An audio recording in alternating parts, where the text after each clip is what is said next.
Welcome back, everybody. It is another weekly Astros recap, but it is bonus time because it is the trade deadline.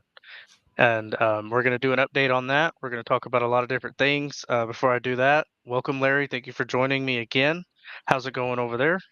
It's going well, Clint. It's the trade deadline, buddy. I have been a writing machine on the trade deadline. Clint, it's hard to do. It's hard to do the series articles, the moneymaker articles, and the trade deadline. But I'm whining, so I love it. I love the trade deadline. It's probably one of the. I would say it's one of our seasons, Clint. It's we're I'll say we differentiate ourselves from some of the other media out there. I mean, I'm not trying to throw rocks at anybody else, right? But I think this is where the type of stuff you and I do really plays out. So it's a fun time. I hope we get some folks here with us tonight. I guess I don't, and now I with the restream, I'm not seeing if anybody is I joining. see So I see two folks are all on right. watching. I just don't know what platform. So if you comment or something like that, let us know. Any questions, start thinking about them. Yeah, Larry, I just want to emphasize the trade deadline's always big for us because it's like one of those times where we really get to talk about all the things that everyone else is talking about. And what I mean by that is when Larry and I are chatting separately, just one on one in in our messages and other stuff, we're talking about things that most people probably don't really have much interest in, number one. But number two, it's just really hard to do a 1 to 2 hour show talking about the types of things we talk about because we Correct. can get very very granular in the details and very much we get very energetic about the little things that we see and stuff like that. And so we try to keep everybody away from the from all that jargon because some folks may love it, some may not. But as we get better at this and as we continue on, we're going to obviously expand and do more. So, with that being said, guys, we do have to make sure that we let everybody know before we get started. Please find us on YouTube, find us on X, like, follow, subscribe, and obviously the website LarryTheGM.com. It's right there. So you can find me at ClintTheScout on X. There's a YouTube link there, but obviously if you just look up Clint the Scout there as well, and obviously you can find Larry the GM at Larry the GM on X, and then obviously Larry the GM on YouTube. Like, subscribe to the channels, turn on notifications. Even though this is a pretty ritual, pretty good ritual. Thursday nights is always with us.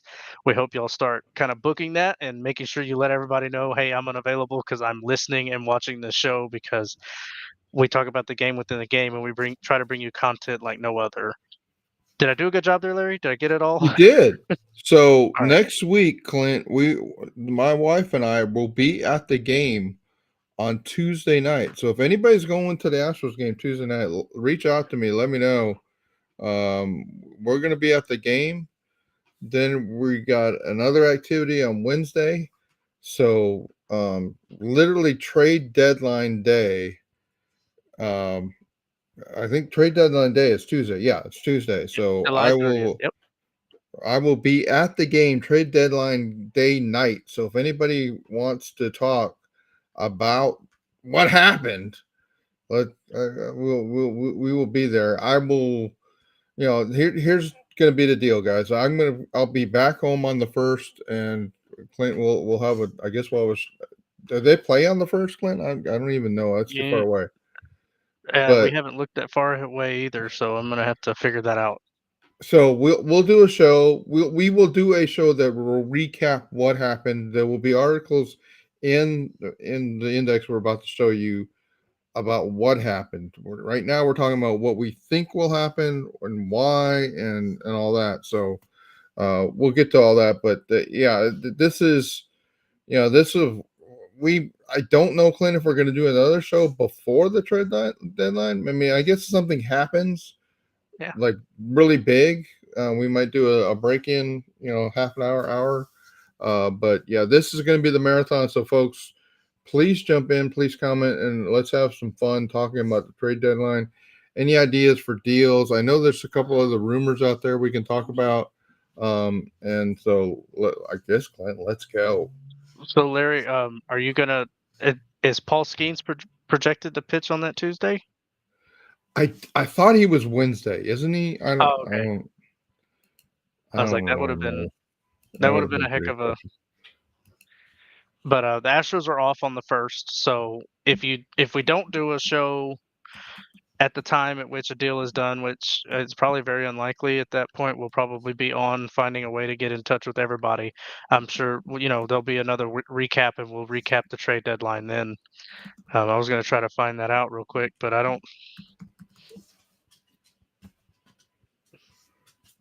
think I'm gonna do that. Anyways, let's I not can get to diverge it. from the show too Yeah. much. Let's get back on track here. So with the agenda, we're going to do a slight weekly recap. We're going to talk about a trade deadline update, trade values, and then I have Pedro Leon bullet pointed because we're going to talk about him a little bit, and this is probably going to play into a little bit of those um, trade scenarios that Larry's obviously been writing about, and we've been kind of hashing out and part of the rumors and other stuff. It'll kind of tie it all together here in a minute. So with that being said, guys, the Astros take 2 out of 3 in Seattle. That gets to first place in the AL West. With that series, we kind of see the Seattle offense a little anemic. Obviously, they had a good offensive stand on the third game, and then obviously the Astros dropped 2 against the Athletics. And for some reason, in the middle of the summer, the Athletics just turned into Barry Bonds MVP type caliber offense. Um, it's it's some moments like that, hitting a lot of home run stuff like that. But obviously, they took Game 3. Hunter Brown continues to pitch at that ace level. I think Joe Espada talked about that as well. How they're starting to get a real good sense of this guy, starting to bring ace level stuff, not just the stuff on the mound, but the presence, the energy, and just walking in. And I think testament to Larry about that was his guy at the beginning of the season. He's had the tools, he's had the pitch selection, and it's really starting to come to fruition for him. And what a great time to do it as we kind of face this uncertainty in the rotation. So, Larry, I don't want to take away from you getting your chance to talk about him. Well, I mean, yeah, I mean Hunter Brown was horrible for his first what 7 8 starts. Had a, I think it was after 8 starts he had a 7.71 ERA, but the FIP wasn't that bad. The BABIP was unsustainably bad, so we knew he was going to get better. We talked about it, Clint. We talked about it right here, like whatever 3 months ago, Hmm. and we said like this guy is not this bad. It's going to get better.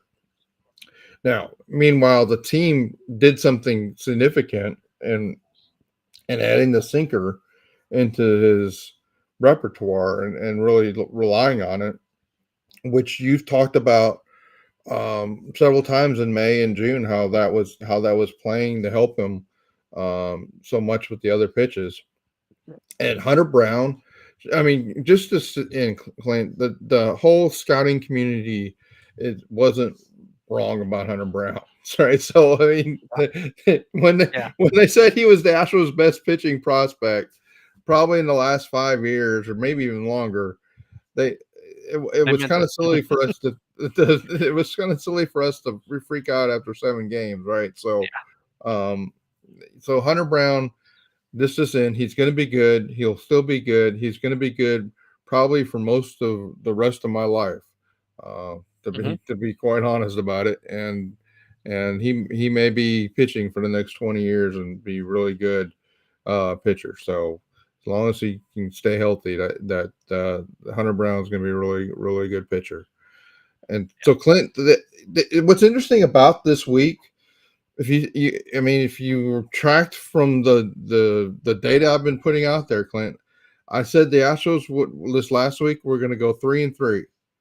Now I thought they were going to win one in Seattle and two in Yeah. Oakland, right? But they finished 3-3, and they're right as far as I'm concerned. They're right on pace for about that 86 win total, and I think that's going to be enough to win this division. Seattle is really scuffling, and I it's going to be really interesting to see how desperate they are at the trade deadline. That's another Right. theme to come out. So And that's what I was going to lead into because we kind of touched on that a little bit pre-show. Was like, are we about to witness a unfortunate decline for the Mariners as they head into the in the second half of the season now with Julio Rodriguez and JP Crawford going on the IL, they've already had their struggles offensively, you know, and I've seen it on social media a lot. Everybody's wondering when are they going to get an offense to support this pitching staff? Because the argument could be made if they have a probably middle of the road offense, this team is a um, Right. significantly better, win to loss total and beyond. But guys, the Astros still have a 60% chance to make the postseason. I just wanted to make a little tidbit. I feel like part of what's happening with Seattle might drive what the Rangers do at the deadline. And since we're all kind of in this AL West, you know, battle, Scrum. yeah, the scrum, this showdown, it's kind of like we can't forget about keeping an eye on what's happening there and seeing what they do. So overall, not a bad week, not a terrible week. Obviously, we're hoping we're going to get some good news with the trade coming around, and so that's going to lead us right into updating you on that. What we need to know. These are just some really high level things. When we saw them bring in Aledmus Diaz, they started him at first. I think they're really just kind of this is another one of those textbook Dana Brown. I'm gonna go see what I can pull out of I guess, the cabinet and the cupboard, and put out there, see if I can find some good signs, positive signs, Or see the if he can trash tune can. in with Singleton. Yeah, or the trash can. One of those things. It went into the garage to the old backyard, tool shed, and like I found a pair of pliers that might work. And I think we'll get into a little bit more about Aledmus Diaz towards the end of the show. They've obviously made the point. We all know the starting pitching is a need. We've talked about inning counts on the show. We've talked about all the different things that are driving that, injuries, whatnot. But one of my big things is I just feel like that's going to be impacted on how this first base thing plays out. Can they find the viable option in house, or are they going to have to go out? Um, you can't package and move things around without knowing where you're truly going to designate those assets. And finding the right trade partner is crucial. They're going to be assessing all the other teams' needs at that deadline, seeing if there's a place to capitalize, take advantage of some of that. And the one thing I don't know if a lot of people are talking about, but obviously they're going to have to consider every dollar because of the CVT luxury tax thresholds are tight. And we're going to talk into a little bit of how, um, not to throw any shade at anybody, but I guess it's fair to say that we were a little bit ahead of the game before an article that came out from Mr. Chandler Rome earlier today, which is kind of interesting. But we'll obviously talk about that. And then injury situations are going to dictate the moves. We're still waiting on JV, Garcia, Tucker, Murphy, and then I even threw in Graveman just because he has resumed throwing. I don't think that's a viable option, but if he were to be available in September, maybe there's a potential for something. I'm not sure.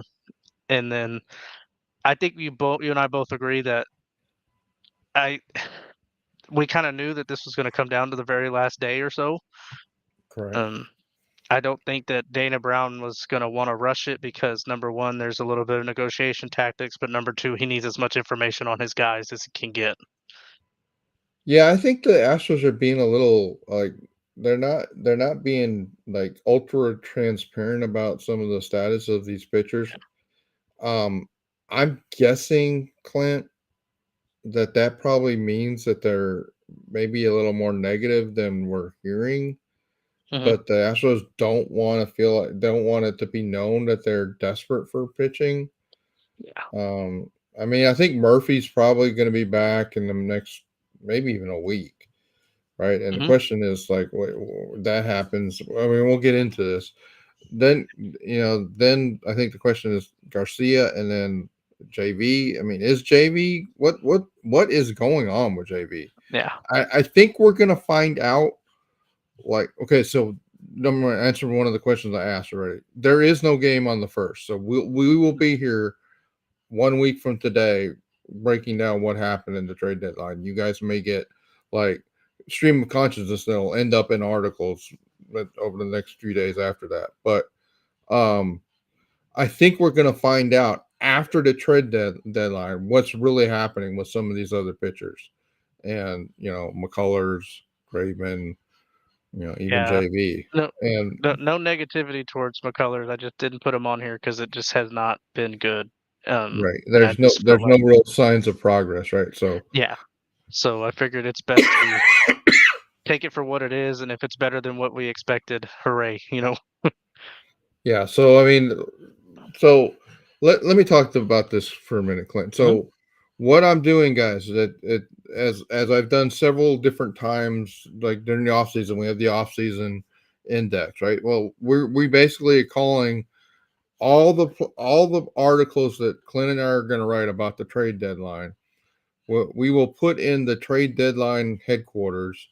We'll have, you'll have the picture of the article. They'll have links to the articles. You'll know what, if you need one spot, just click on that link or go find the trade deadline headquarters, and you're going to find all the articles that we're going to write about it.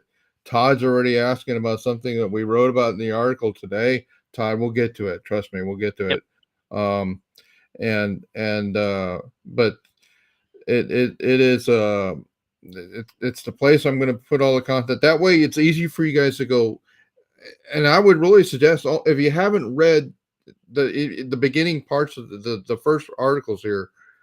I know you folks can't really necessarily even read that. I just want you to see there's at least 8 articles about the trade. When Clint and I told you guys 2 months ago, when we were being asked about the trade deadline, we said, "Don't worry, no one's going to cover the trade deadline like Clint and I will." Yep.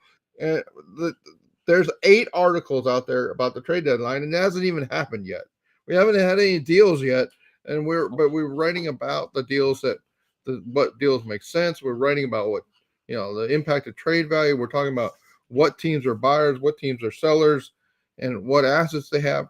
A lot of that stuff is to set the stage for the things that are going to happen.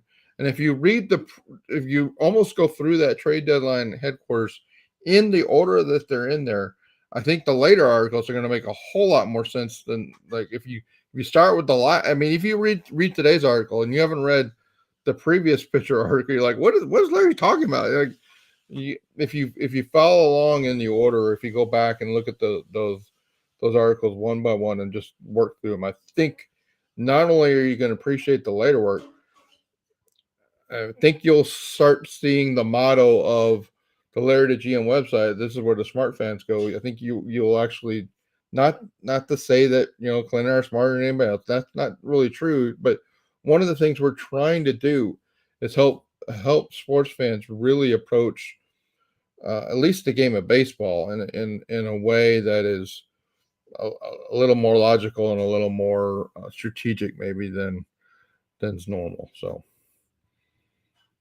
that's what I'll say about the Sure. trade deadline. Yeah, and we just like I said, I feel like we haven't even nothing's happened. I mean, it's gonna be we're Nothing's hoping for happened, good and I've things. already written 8 articles. Yeah, We've written 8 articles, Clint. yeah, and not only that, but it's like there's gonna be a lot of action in these last few days. This weekend may be very big. You never know. Right. Um, it can even happen with stuff traveling and things like that. So, Larry, um, we're going to talk about trade values Hey, because this is a hot topic. Obviously, we kind of touched on it last show when we talked about different prospects where we would, are these throw ins, are these keepers, are these, untouchables, are these good value, not so good value, this, that, and the other. But in order to put in perspective trade values, I think we got to talk about what we're seeing in terms of teams that are going to be in a position to buy and sell and, so on.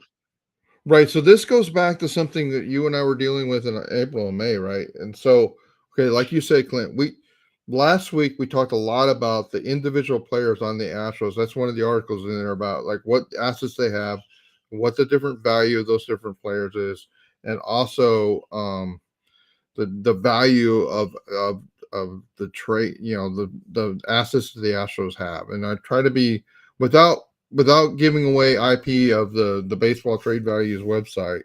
Try to give you the ranges of the Astros players to help you understand that. But one of the key things that you and I were asked about, like, hey, will the Astros be trading Bregman? And like, well, we got to get to. I mean, I think you and I kept saying, ask us on July 27th. Well, here we Yep. are, July 25th, and basically, we're answering that question, or we're answering the question directly by saying, no, the Astros, I mean, Dana Brown started saying about a month or 2 months ago, no, we are not going to be selling. We're going to be buying. And you can see from this list, what I've done is if you go into the fan graphs and we look at the different teams and the chances but they list as the odds of those teams to make the playoffs. I've divided up that list by categories. The teams that are in the top 8 that are 80% chance or greater of making the playoffs. I've called those teams hyper buyers. Now, not all those teams need a ton of stuff. I think every team in the top 8 could use something, and we'll show that in a minute.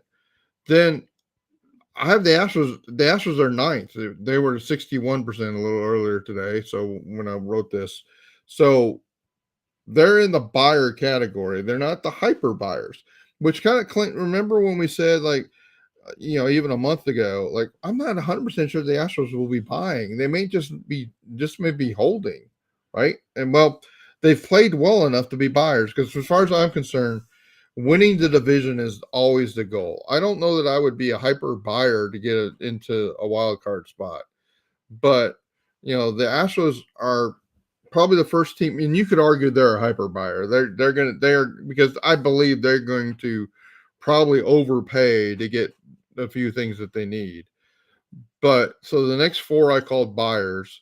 Now, some of these teams are a bad 4 days away from, or bad 5 days away from not being buyers anymore, right? So then the possible buyers, there's another group that have playoff odds that pretty much are like they're potentially, and the Mariners are in that group, right? They're like the Mariners are only 36% odds of making the postseason right now, guys. And so, one of the questions about the Mariners is how committed to buying are they going to be? How committed are the Rangers, who I actually now think are possible sellers or probable sellers, but they're 3 or 4 games away from wins away from, the division is close, so the Rangers could flip to being buyers, but they made the Rangers and that group in pink, with the exception of the Rays, because I think the Rays are going to sell, because I think it's a partly a financial thing with the Rays always, and they'll be sellers. The possible sellers in that group, possible or probable sellers in that group, they could flip to become buyers if they have 3 or 4 games that make them improve their odds. But again, how much are teams?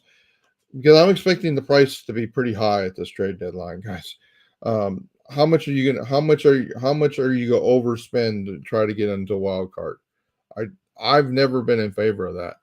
Then the bottom 10 teams, and you can argue the Tigers, Reds, and Cubs probably aren't hyper sellers, but the the Tigers have already framed that they're making some players available. The Rays have made it clear that they're going to listen to some trades. So I think the teams that are at the bottom of this list, they're all are going to be selling, and they're going to sell basically anything that doesn't impact their ability to win like 3 years from now, because like they'll sell things, that that they don't really need, because they're not going to be that good next year. So what's interesting about this list is going to the next thing, Clint, is the some of the things that you get, like with these trade values, is like, let's look at, can we do that one last, Clint, that talks about Yes. what the teams will want to buy and what they want to sell? Let's go to the next one. So when you look at these teams, what I also did is I pulled in the the value that's in the baseball trade values for each one of these teams. And really what it is like, number one, the team on this list is the Baltimore Orioles. The Baltimore Orioles have the greatest amount of accumulated trade value between their majors and their minors. Okay, so you can see the different teams, and what Clint's done for us here is he's showing us, yeah, there's teams that are the hyper sellers, but a lot of those hyper sellers are so bad that they don't really have much assets to sell. The teams at the very bottom of the Padres have almost no positive trade value, guys. Between all their prospects and all their major leaguers, they've committed so much resources to their major leaguers that they almost destroy every positive trade value they have in their minor league system. And quite honestly, the Padres have been selling off a lot of their greatest prospects. At one time, the Padres would have been in the top three in this group a few years ago, but they've sold a lot of those prospects to get good, and yet they still haven't gotten as good as they would have hoped. So the really sad cases are like the Angels and the Rockies that are teams that are really at the bottom, and have, the Angels have overpaid for too much, and the Angels went for it last year and sold a lot of their best prospects out. Now they have no trade capital, and they have no real hope of being competitive unless they go in the free agent market at the end of the year and just buy their way back into competitiveness. So the point of this slide, in conjunction with the others, is to understand what teams have what level of value. So all this was put into a matrix. That this is from the article that went out this morning, talking about the teams who what teams have what to sell, and you can and what you see is, go back to the slide that we were just on, slide 4, is I'm giving you from an analysis that basically if the teams that are buying were in the bottom half of the league in certain things, I consider that a potential area where they would buy. And the teams that were in the bottom, that were selling, that were in the bottom 10 of positions in the league, then this is the things that they have to be able to sell. And you can see this probably. I mean, Clint's done a really good job of giving you guys summary tables, but you really should go look into the article and see all this together, because it'll become a little more even. Well, I don't know if it's any more clear, because Clint, I think you've done a really good job of summarizing it. But so the point is, now you're going to look at the Astros and say, Larry, why are you calling shortstop a potential buy? That's only because Jeremy Pena is the Astros project to have like the 17th best shortstop. I say in the article, look, the Astros aren't buying shortstop. Don't worry about it. But that I just wanted to be consistent with the process. What should highlight to you is I've I put an objective filter on it. Everyone that's a super fan of these teams may go look at that and say, "Well, Larry, you're wrong about that." Just what all of us would do for Jeremy Pena. That the Astros are not buying shortstop, right? And that's fine. I don't mind being my system being wrong about that, but I'm just trying to show you guys, if you apply that filter to all the teams in the league, this is what they would come out as wanting to buy, and this is what the other teams would come out as being able to sell. Clint, did all that make sense? I know I rambled for a good 5 minutes there, No, but no, for sure. But one thing is, if you don't mind, I'm gonna go back to the other slide and maybe come yeah, back here for a second. But I always, what I like to show is like, our stance was the Astros may be holding, and then when you see that 24 value on the trade inventory, that explains why. And a lot of the right. drivers, when you see that blue, because obviously with on Larry the GM, red is hot, which is good, blue is bad, which is cold. That's how it operates. So when you see That's how blue, it works and all the sometimes it's time. not so. Yeah, and sometimes it's not so much. You also have to take into account like where some of these values are, where the contractual obligations are, and where the money's at too. And so, you know, I think it's a testament to how good the Astros have been all along, which we continue to say. But you kind of see where, so when we look at this in a hyperbind, you see the Orioles have some of the top value in major have the top value in Major League Baseball.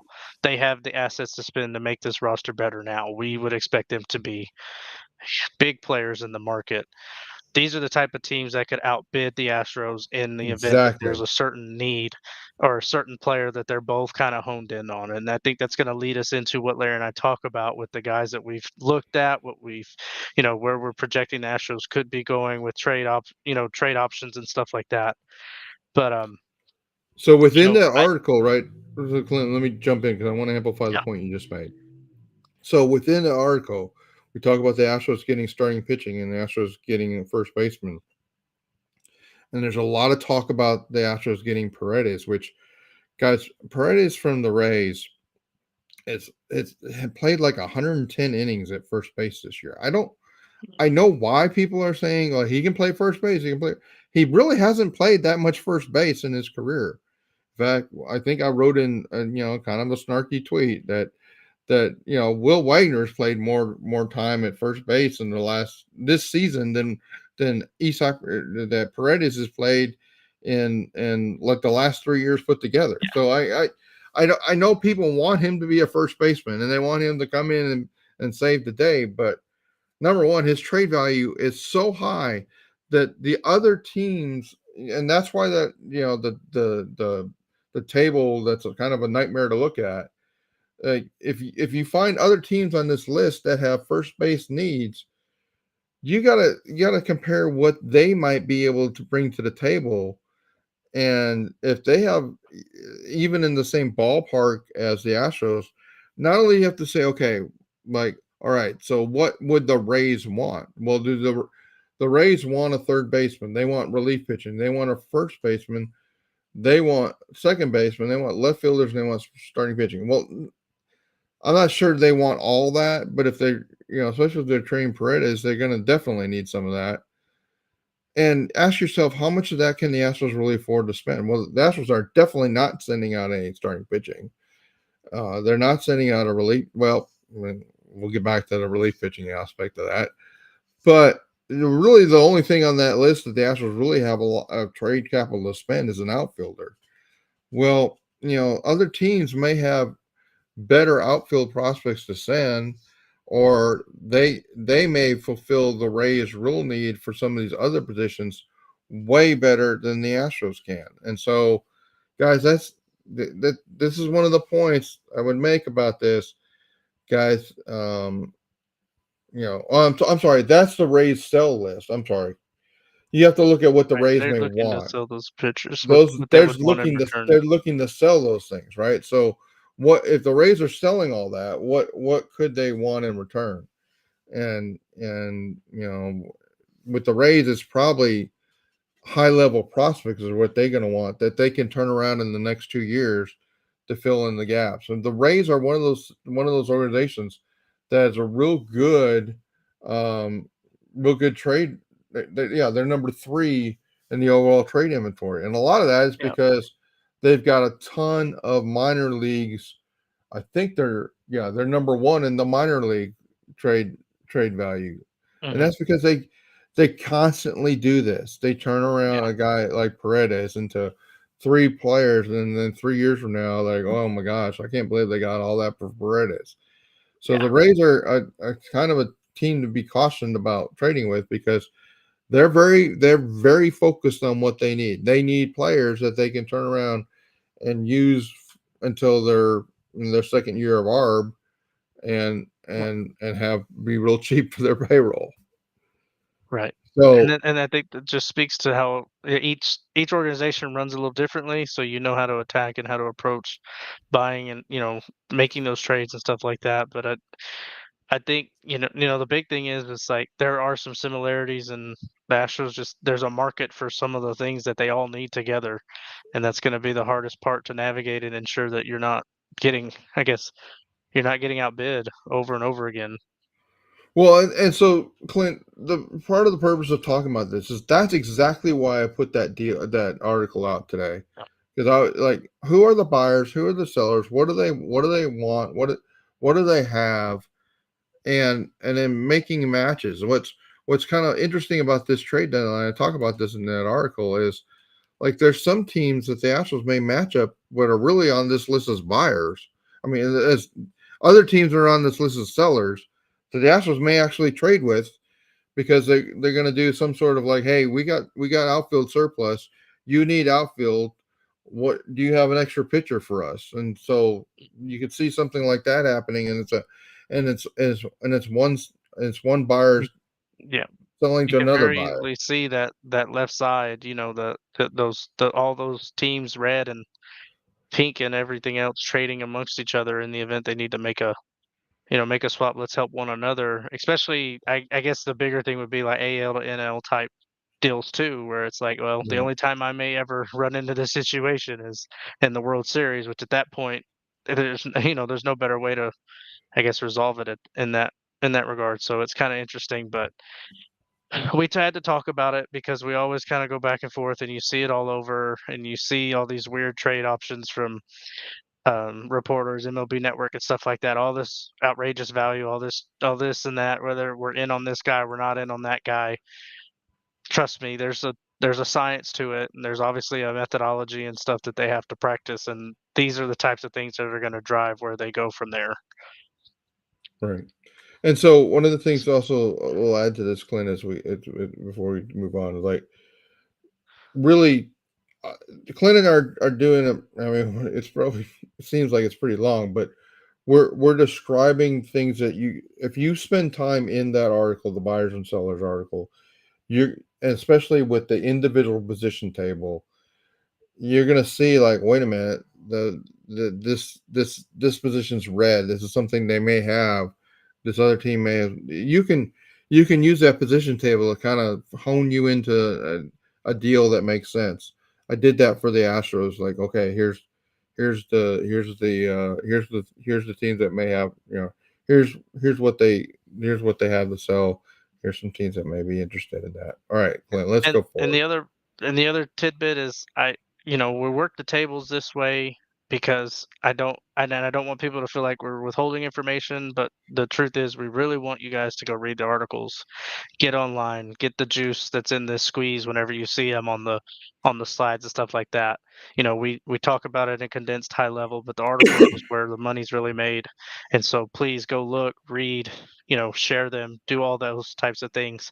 But obviously, for presentation purposes, it's a lot easier to look at it in this regard, and we try to simplify and make it the best for everybody. So, we're talking about trades. We know the needs. We know all those other things, but really, the I guess the caveat to all of this is how do we manage that on a 40-man roster, on a 26-man roster when the postseason rolls around and stuff like that. So we're gonna play a little game, and I wish I had buttons. I wish I had all the cool features to, drag and drop names and do all that stuff that Mark DeRosa and ESPN or MLB Network do, but that's not how we're operating. So we have all the data right here. We've got highlights that dictate certain things. So we're playing the pitching roster challenge, and a lot of this is just because we anticipate a trade for a starting pitcher. We anticipate some moves happening. We anticipate some pitchers getting healthy coming on this roster, vice versa.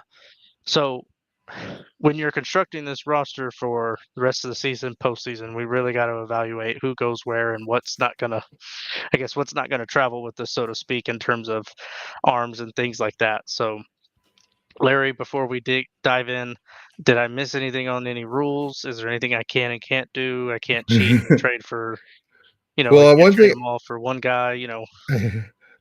so let me give you a little let me do this, Clint. Let me give folks a little bit of Yeah, understanding of what the color coding is. So green are players that well, the green pitchers are players that I expect to be added. I guess you could say Tucker's going to be added. Caratini was added. So this is actually a list of the players that are on the 40-man roster and players that potentially could get added to the 40-man roster.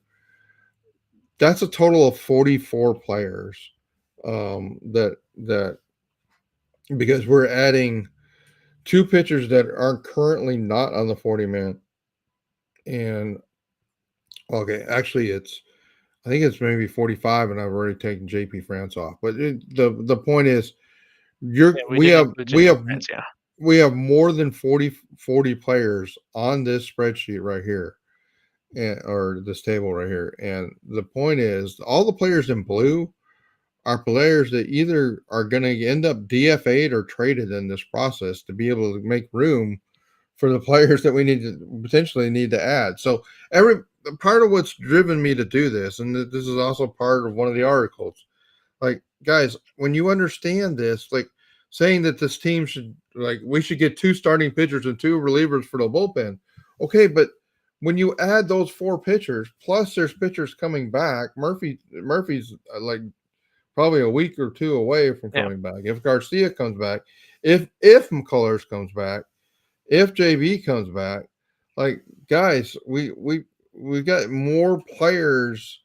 You got players you gotta get off the 40-man. So what I really started with is like, okay, if I'm really want to be constructive about doing this, like who are really for me, it's more of a pitching issue than it is the overall 40 man. Like, who are the 13 pitchers I want on the postseason roster? All right, so the Diamondbacks just got AJ Puck from Miami. Okay, that's good. He wasn't. He didn't make the filter, so I'd have to go study how much impact. I mean, that says the D-backs are trying to be in buy mode. So that in itself they were on team number 13 possible Yep. buy. So So the oh, sorry, I so didn't know if we wanted to talk about that deal real quick. The Marlins in return received a Davison De Los Santos and center fielder Andrew Pintar just in the exchange for AJ Puke. So okay, I so guess we could that's say that that's some lower level the trade, prospects, right? I yeah, don't even the know the trade prospects. deadline is starting. It's happening. Yeah, there you go. Yeah, which is another point. I think activity is going to ramp up.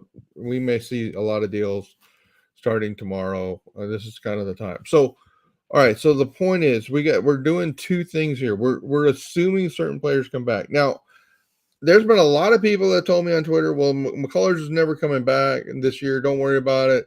And I've had other people tell me, "Look, Larry, I don't think JV's coming back. I don't think McCullers back. I don't think Garcia's coming back. This is all irrelevant." It's like, okay, well, I don't, you know, all I would say to that is the team has had to prepare for the possibility of these players coming back. Now, yes, the team knows whether or not McCullers is trending to be back this year or not. Full stop. I understand that. But the exercise I really would like to play, the game I would like to play, is let's assume these six players are going to be on the roster and then notice what it does to the pitching staff. Because if the if the table on the left is really the postseason pitching staff, it's it looks significantly different than the pitching staff that we have right now, and and we have to be careful that some players can't be optioned to AAA. So how do we manage that? All right, so let's go. Clint, I guess the first one I said this is probably out of order. It is Verlander comes back. What is the first move we do? I think the Well, first move we do is put France on the 60-day IL. You agree? I agree. I actually think that's a move that Dana Brown's kind of been holding in his pocket for the deadline. As he Correct. moves stuff around, how does he make adjustments to this roster, either pre or post deadline? JP France is an easy plug because he's not coming back this season, and we really hope he recovers well and can be a big part of the future, obviously. But I think that's a good one. It's an easy one. I feel like it's kind of the finance world where it's like you kind of leave some things in your back pocket to pull on a rainy day, and that's a good one right there. Right. So I mean, I just wanted you guys all four the first four things I think could happen.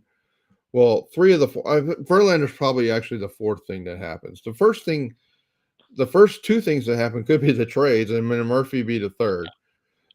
Okay, the second person that gets added, let's say it's Murphy because we have more control of that. I said we would send Bloss to AAA and allow Bloss to actually develop. Does that sound right to you, Clint? It does. I don't think Bloss is. Not that he's not capable. It's really early for him, and this is Right. Astros are just navigating some innings and trying to figure out how we get to this deadline to make some moves. So I firmly believe that that'll be the case, and it'll be a warm welcome for Murphy to be back to a veteran arm. Right. And so part of the point is that so in the first two moves I have a starter and a reliever.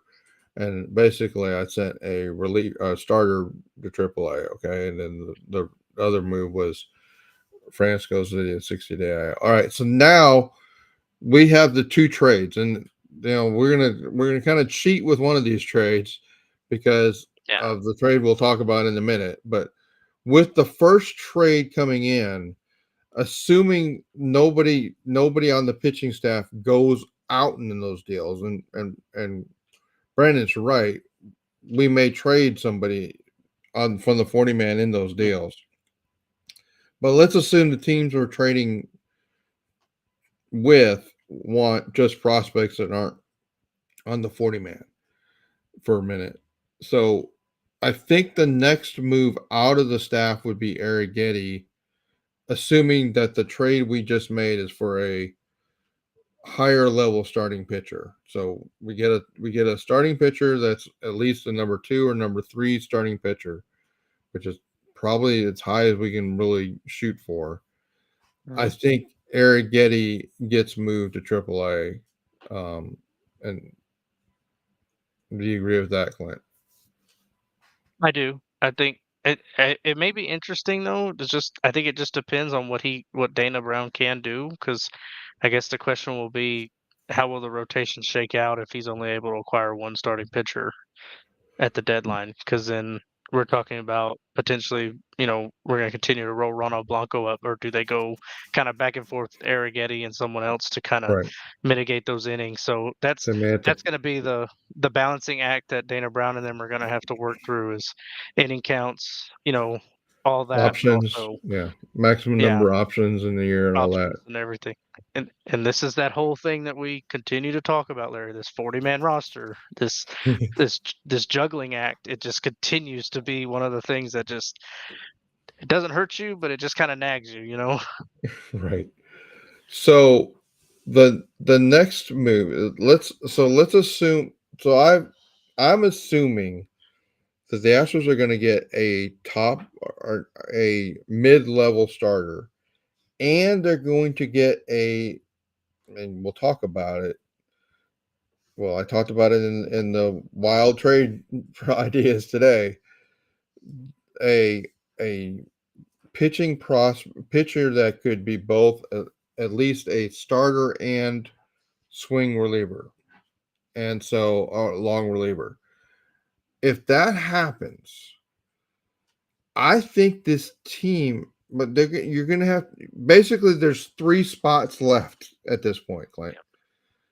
You either say, okay, Sean Dubin, you can go to AAA, Martinez, you can go to AAA, or Montero, you either got traded in this deal for the second pitcher or the first pitcher, one of the 2 trade deals, or you're getting DFA'd.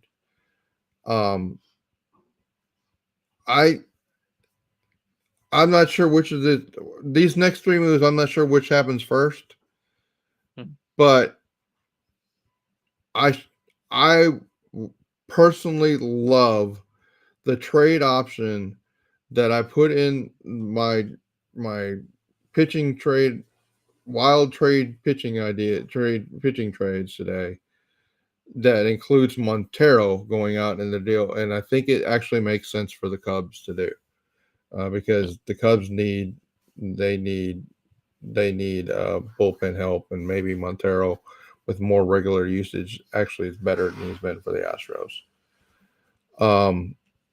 All right, so that's 4. Now, if Garcia comes back, then I think you have to make the second hard decision between Montero, Dubin, and Martinez. So I say, okay, well, if it's Garcia, he's probably more of a starter.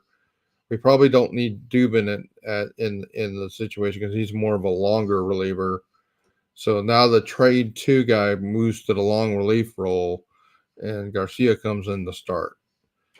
Now, if then McCullers comes back, if and I don't think he will, but I'm just saying, like, let's play the game.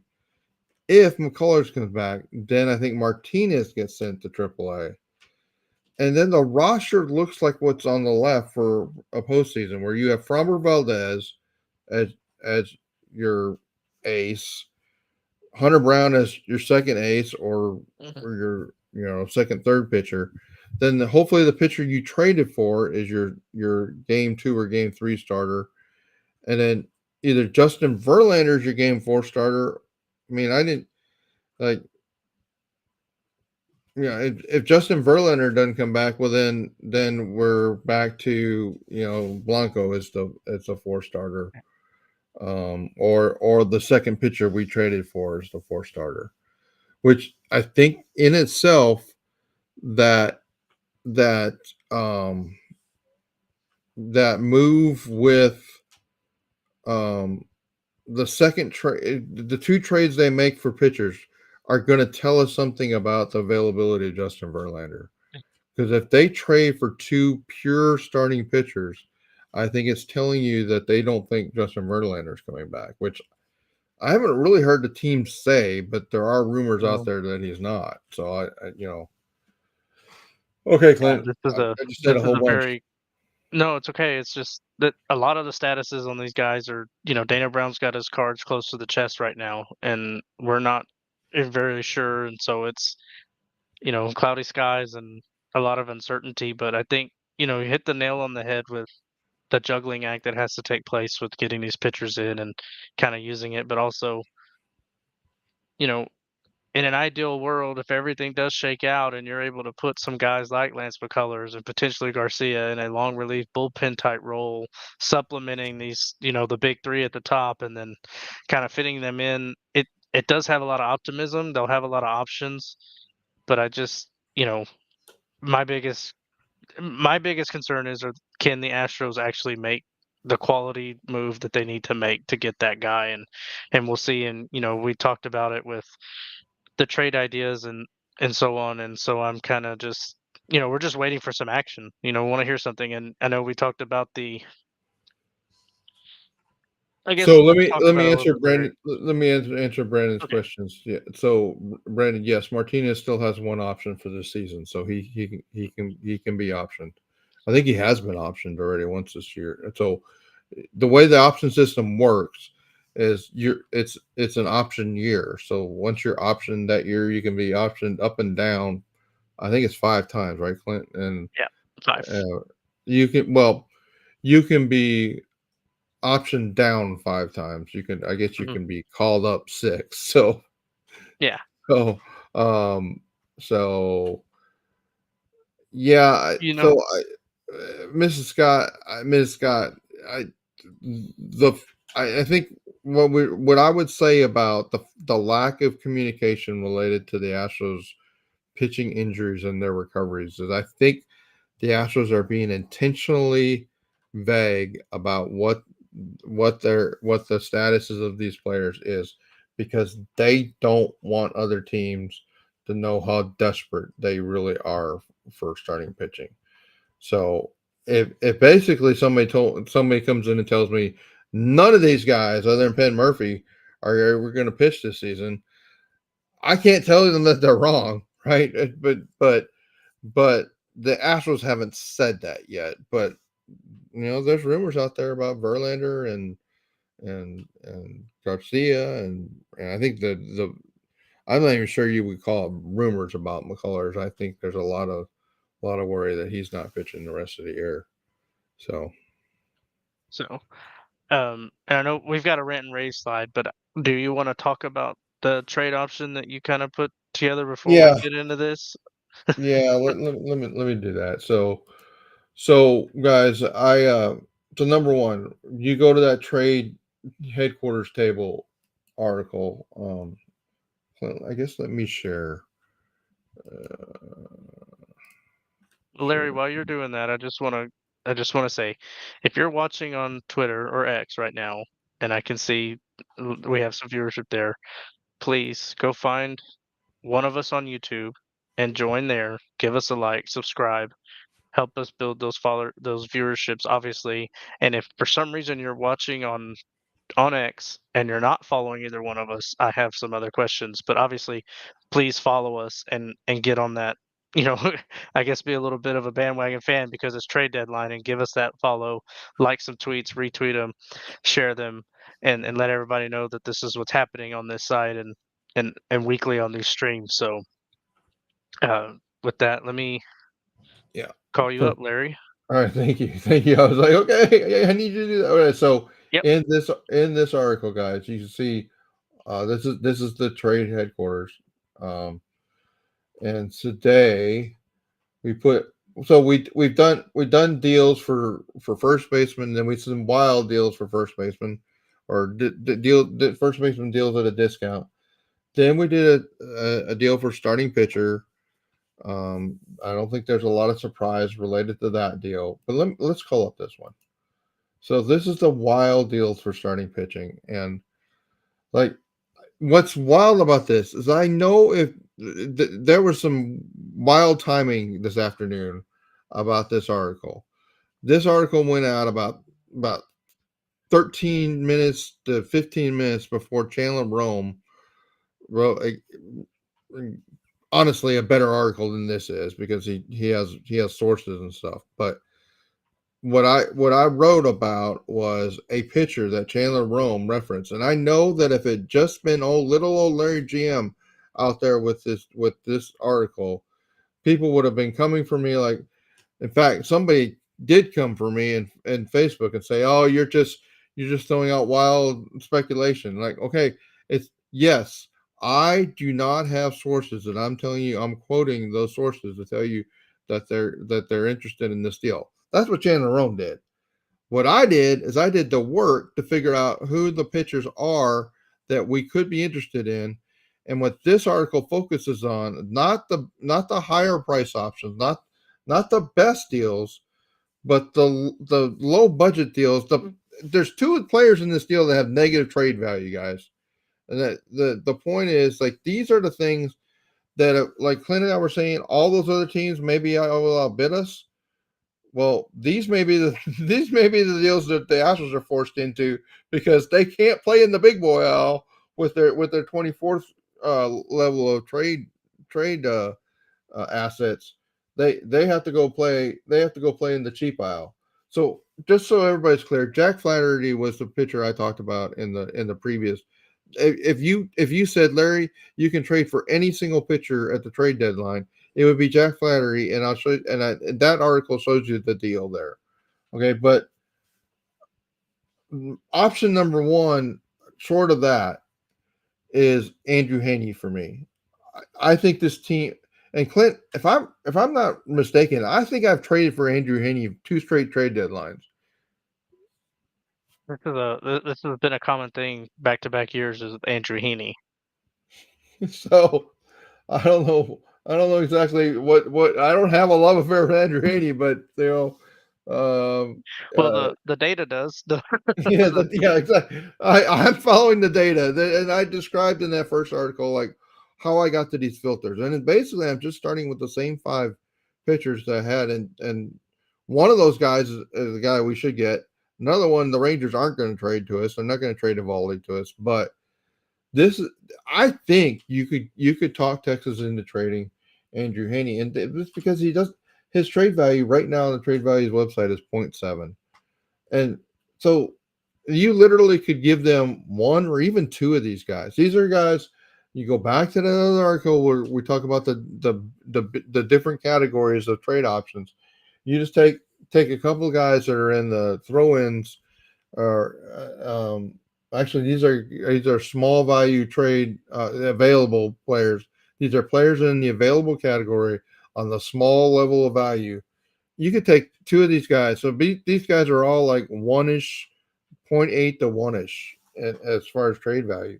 You can give them two of them, and I think you can get Andrew Haney, and I think they could make it like, hey, and I have nothing against any of these players, guys. I love all the Astros. I love all the prospects, and so no, Mark, I haven't. So if you want to, that'd be great. But um, and so these guys are viable options to make a trade like this for an Andrew Haney. And but part of it is Andrew Haney will only be here to the end of the year. Then the team would have to make a decision where they could sign him. That's why he's so cheap. All right, Nick Martinez. Nick Martinez has a -3 trade value right now, and part of the reason for that is he's going to make like $13 million. He has a $13 million AAV. Like, well, we've been down the road with pitchers that are like overpriced. Why are we buying another one? Well, guys, the Astros need somebody that can eat some innings. Nick Martinez has an interesting role. Like, this is the guy that I would get that is that literally that swing reliever we talked about. The guy that could start, the guy that could be the long reliever in the bullpen. Nick Martinez has a 3.88 ERA and a 3.15 FIP. You know what that means, Clint? That means I'm really excited about Nick Yeah. Martinez. The 3.15 FIP is really exciting to me. And I give you the projected stats, projected 4.12 ERA, 3.98 FIP. So okay, they're saying there's going to be some regression. But then you can see the xwOBA numbers here, and like, hey, an xwOBA 299 versus lefties and a 263 versus righties. I will take that in any relief pitcher any day to be better than average against both lefties and righties. Those were some of the filtering that went into to get to these guys. Nick Martinez, I don't know why he's got a -3 trade value. I don't know what, heck, I would much rather be paying Nick Martinez $13 million a year than Rafael Montero 11.5. I'll just tell you that right now. So, um, so what could you do with Nick Martinez? Well, he's got a -3 trade value, guys. So give them a couple throw-in type prospects and ask them to eat half of the money that's remaining. The Astros would have to pay about $4 to $4.5 million of the 13 that he's got to be paid the rest of this year. Then he's got a $12 million player option for next year, which I I don't know how that would play out. Like, it doesn't really matter for this purpose of this. We could have Nick Martinez here next year and be paying him $12 million, which wouldn't be awesome, but it would be um it would be all right. So Mark is telling Clint, can you put that comment up, the Mark's comment? So in the AJ Puck deal, guys, Arizona traded away 10.5 value and got 8.2. You know what that helps me understand? It's what the premium teams are going to be having to pay, because that's really important, because I got our teams paying 20%. Are they paying 50% premiums to get the deals that they want, especially pitchers, right? So it's about So 20 to 25% right there. right, Um, and that's kind of consistent with where I've been going. Now let's go with the wild option. So this is the one I wrote about. Clint, now I wrote about it today, but Clint, this table right up he here, was on our list. He that was was five one of days the ago, guys we Clint. mentioned. Yeah. That was 5 days ago. Jameson Taillon was at the bottom of the list 5 days ago with that -13 trade value. So it wasn't just LarryTheGM putting that name out into the universe today. That was me putting it out in the original, like, potential trade target, the five that I worked down to, starting from over 200 pitchers that I looked at. So now his trade value is now -13.1. -13.1. Why the Mhm. heck are you trading for a pitcher with a -13.1 trade value? Larry, what is wrong with you? You're like, you're the one that rails on the Montero deal, and now you want to go trade for a guy that's going to make $17 million a year, and he's 32 years old. That goes against everything you've told us in the last 2 years, Larry. You're right. But the reason I'm doing that is because I'm trading Rafael Montero in this deal. Because I'm trading Rafael Montero and his -16 trade value, and I'm sending him to the Cubs, who actually could use another relief pitcher that might be able to help. I don't think they're going to be all that excited about trading Taillon, but here's the thing: Chandler Rome came out with an article, like I said, 15 minutes after this article published, and said, "Oh, by the way, the Astros are interested and are talking to the Cubs about Taillon." And I was like, "Hallelujah! Yeah. Validation for the -13 trade value deal." I was gonna say, and then you look at the FIP data and you look at everything that's there. He has there's upside there. He's been reliable. He's been a very productive pitcher for the Cubs this year, and so slot him into a rotation like this, and it's a big help. But this comes back to what we talked about. That CBT threshold, that money is incredibly valuable to the Astros right now, and really trying Right. to find a balance and really work around the constraints that it puts on. So, guys, trust me, there's the method to the madness at LarryTheGM.com is true, and it leads us down some really awesome paths and gets validated. I believe more often than than we get credit for. Right. So guys, Talia is he's a 4 point. His projections are 4.48 ERA, 4.29 FIP. That's not a great pitcher, but look at this. It's 11 innings, 62 innings on 11 starts. That's and two thirds. Like that is replacing Bloss with a guy that's going to give on average 5 and 2/3 innings. If literally Talion was the best starting pitcher we got, and Nick Martino was the other pitcher that we got, I would call that and actually no, I would be the only one that was happy with that.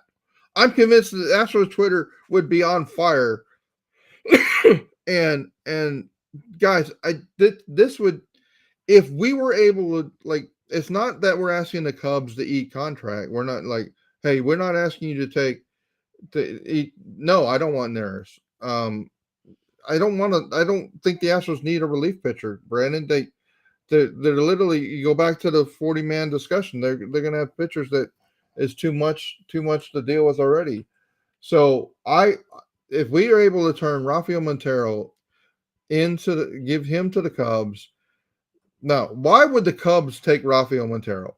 Okay, well, the Cubs have to pay Talion $17 million a year for the next two plus this year, and they'd have to pay Rafael Montero the rest of his 11.5 this year and 1 year. So they're getting able to do, because Talion may not be that great in the next 2 years, guys. This is purely like we're going to take a chance on this and see what happens. But I am far less concerned about the payroll of the Astros in 2026 than I am in 2025. And so if I'm able to turn like the fact that we have to pay Talion $17 million in 26 and there is no offset with Montero, the reason the Cubs would do the deal is they're trading two bad contract year, potentially bad contract years for one. It makes sense for them from that standpoint. And I'm about to give you another reason they'll do this deal, because I'll make it sweet for them. And then I get the reason I would do this deal is I get potentially 2+ seasons of a serviceable, not great pitcher that can be a reliever and a starter. And maybe it's just another. This team has needed somebody like Talion that could just give them innings this year, and they haven't had it. All right, so what else do I do to make this deal? So So the Cubs situation at catcher is Maldonado like, and y'all that know me know what that means. It's terrible. If we send them Cesar Salazar, at least it's another option for them for a player. I'm not sure how good Cesar Salazar is. I don't know that anybody in the MLB really is convinced he's even a part-time catcher, but he would be way better than the part-time catchers that they have. And so you give them a player that makes them even reasonable. Then, and this will, I'm going to invite you once again to go back to the trade assets article, because in the bottom, one of the last players we talked about in that trade assets article was the group that we called the discount aisle, Clint. And in the discount aisle, and it made, some people may not have thought it made any sense at the time, but we talked about Pedro Leon being in that discount group. And that's because he will have to be on the Rule 5 draft list, Rule 5 protected list. And I could see the Chicago Cubs saying, you know what, give us Pedro Leon. We'll put him on our 40-man roster. We may even call him up in September and give him a shot to play. And, if we're not going to the postseason, maybe we do get lightning in a bottle. Maybe you just traded us the next, Chaz McCormick level player, and the good Chaz. And so, guys, I think the Cubs make this deal because I think they have to give up a starting pitcher, but they get a reliever that could help, maybe a reliever that's not helping us because he's not giving regular. And yeah, Mark, right. I don't think Salazar is their starter, but I think he's their backup, right? Because what they have right now has just been terrible. So they may have a good prospect for their starter in the future, but Salazar is probably a nice bridge to help them get to it. Imagine us having um, Salazar at the Cubs, Corey Lee at the White Sox. I mean, we're sprinting, we're sending catchers all over the league, and at least in Chicago. Yeah. So So one thing, and I the reason why I think Cesar Salazar fits really well in that deal is obviously what their catcher situation is, but obviously our first round draft pick was Walter Yannick. I believe it's Yannick. And that's a catcher out of Sam Houston State. So there's a timeline and there's stuff like that that's going to happen with him going through the minor league system. But you've also got Victor Caratini and Yainer Diaz in front of Cesar Salazar. Are we realistically going to talk about Cesar Salazar playing in the next 18 months at the major league level for the Astros?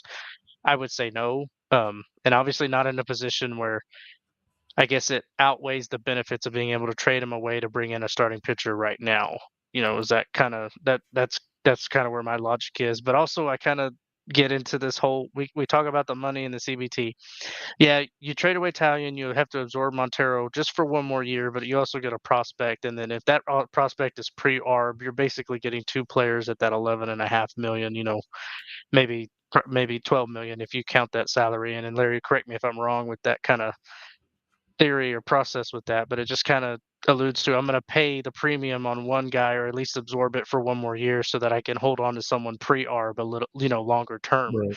It, there's a lot of payoff and a lot of benefit to structuring those deals that way, and I think it's brilliant. And you saw it here at Larry the GM first, obviously. So these are the types of things that are going on. And one other thing I wanted to talk about with Brandon bringing up Neris, I mean, that's just salary that they probably just don't want to deal with, Yeah, on top I of don't. I just have really no purpose of bringing Naris yeah, here. It just because I mean it goes back to the 40-man discussion. Rewind the yeah. tape or rewind the video for about an hour, and you'll see the 40-man discussion. So No, Todd, and I would agree at 32, he could, it's not going to be the worst type of deal with 2 more years on top of it. I mean, it, to be honest, I'm not, and this is no slight to James Italian, but I'm surprised he's only 32 years old because I feel like I've seen his name a lot and he's been a pitcher in this league for a long time. So it's a testament to him. so guys, if you told me a month ago that I would be advocating for getting Jamison Talion as one of the two core pitching deals, I would say, man, they need better. That's terrible. We're getting a -13 trade value or pitcher. Like what in the world is going on? But guys, do you realize how hard it is to put everything within the constraints that the Astros? I think I've brought you into the pain of trying to develop deals for the Astros that aren't too costly, that are pitchers or even first baseman that give you something that you can go forward with, guys.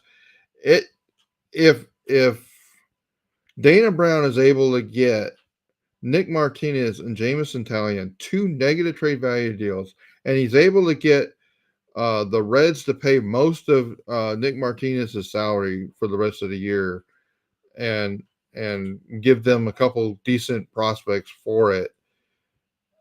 And guys, I'm not talking top prospects. I'm talking about that available inventory list. I I think it's a. I will be here with Clint on August 1st, absolutely celebrating and probably asking Clint to get a clip from this. So Brandon, what I've done is I've kind of said yes, right? So what I'm talking about is every pitcher I've talked about is capable of being a starter. So I want the capability of having two starters, but Nick Martinez has basically he started 5 games this year and start predicted to start 5 more. So this season he will start about 10 games. That's exactly what I want for the second pitcher in this group. I want one that is a starter that could be argued as at least a number 3 level starter, and another one that could be capable of being a starter. Does that make sense, guys? And I guess let me jump in, Clint, with this, guys. We're about to go to. We're gonna do some rants, and then we're gonna go to your questions and your input, and that's gonna be your time to throw in deal options that you want us to consider. You want me to put through the trade evaluator. You wanna propose. So get those trade ideas. Let's go, because we're about to go full wonkiness and trade deal. So And um, what one other thing I'll say is when you talk about Jameson Talon, you talk about Nick Martinez. I think the beauty of it all just really, if it gives him ammo to find a good deal on a first baseman, it still keeps the door open. And I think that's just really important to understand that Dana Brown's navigating quite a bit of things, but also and I know I told Larry and I'm repeating myself, but it's like this 2022 offseason when we didn't have a general manager just continues to come back and bite us in some really unfortunate ways. And I guess that's just a good way to start this whole rant process, right, Larry? well, right, because let's say one more thing about Salazar and catchers, right? Because the Astros have two catchers I'd be willing to, like, if one of them got hurt, I'm going to give 75% of the starts to catchers to the other one, and roll with that, and the next catcher up from AAA, right? And so, yeah, we're going to hurt one out of every 4 days a catcher if we move Salazar. We don't have. I mean, I guess Barry Hill is getting. Did Barry Hill get DFA'd, or I don't? Yes. Okay, Barry Hill's getting DFA'd. Maybe he gets passes 2 waivers and he's still on our team, right? So, Yeah. but at the end of the day, they right. Our draft pick Janik, he should be here. Maybe not next year, but the year after that, and that would.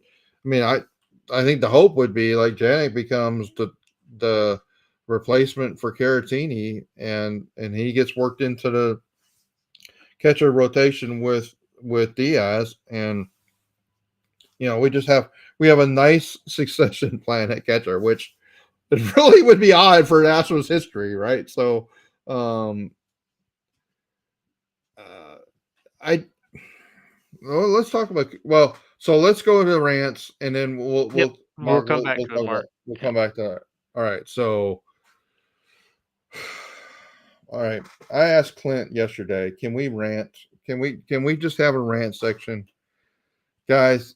I don't the probably one of the moves that Dana Brown has made that I don't understand the most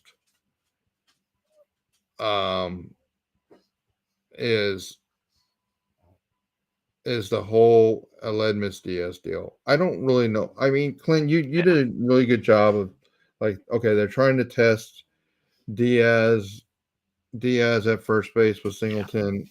I think it It, comes back to the what we talked about with Dana Brown kind of picking up Eric Lauer and of waivers and putting him into the farm system, just having another option, which we haven't talked about him. Could he potentially be one of those guys that eat some innings? But I guess my big thing is it's one of those things where Dana Brown is just grabbing something. Does it stick? Does it not? Okay, it didn't cost me anything. We'll move on. Like we'll know. yeah, Granted, the timing of it wasn't great because we've only got 5 days left to really evaluate it. But we've talked about it all the time. These guys are looking at different metrics. They're looking at things. Maybe it's not the results, but it's more or less how they get there. Is the exit velocity up? Are they barreling balls up? Is there a reason for that WOBA data or the ex WOBA data to show some optimism to put him on the field? And I think that was the whole thing with the Ledmus Diaz. But I think you and I both kind of talked about it a few days ago, how we started to feel more and more towards the thing of they might really need to find a true first baseman or someone they can really put out there, I guess, more than 50% of the time, obviously.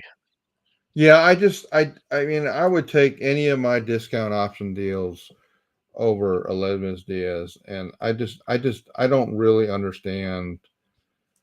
I mean, guys, I would rather see Will Wagner here playing, and this maybe get back to like one of my biases.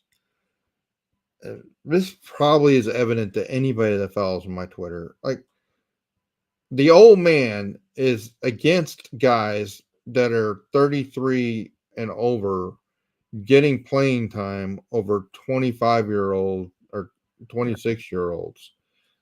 When I don't even guys, I don't even know if Will Wagner can be a major league player, right?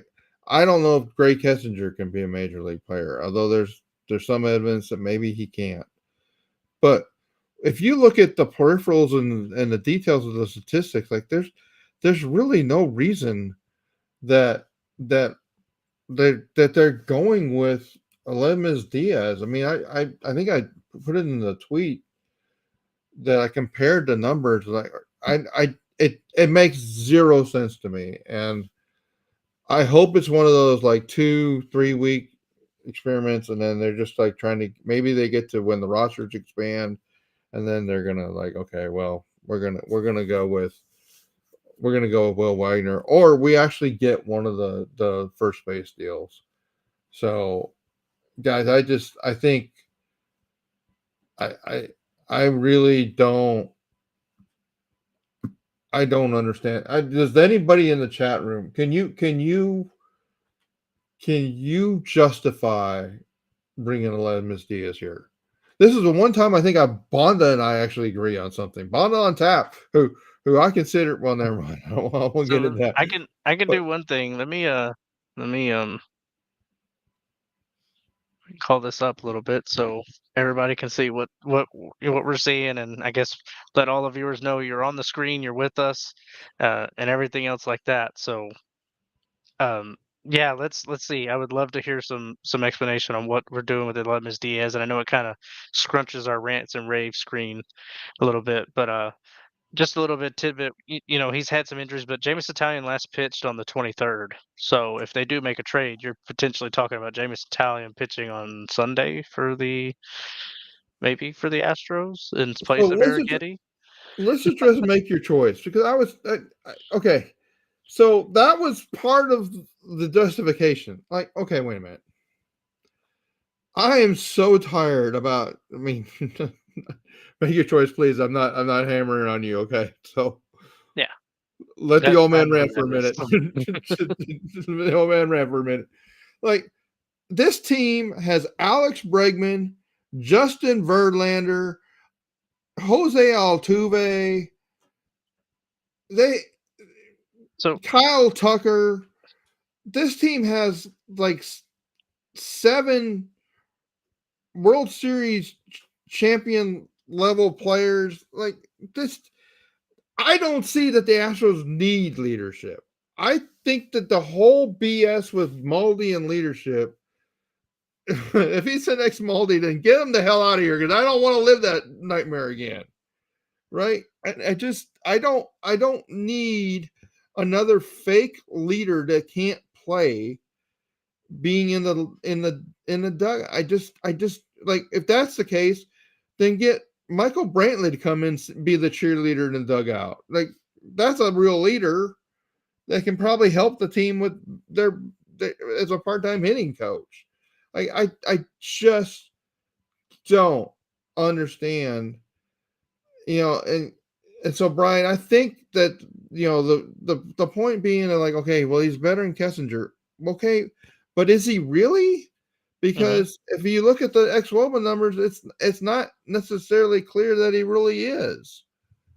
And so, like, what do we? I literally just don't get what we're doing with Aledmys Diaz. I don't understand it. I can't justify it. And guys, I've been pretty positive all year. I mean, I'm not. I know that you guys may be used to negative ranty Larry, but that's not that's not been me this year. So, Yeah. I like I said, I think it's just we're trying to see like it's a lightning in bottle scenario, and does it free up some resources to go get that starting pitcher you really want. but Mark, So he's not good, and he hasn't. That's what my tweet said. When was the last time Aledmys Diaz was good? It was 5 freaking years ago, yeah, right? He hasn't been good in 5 years.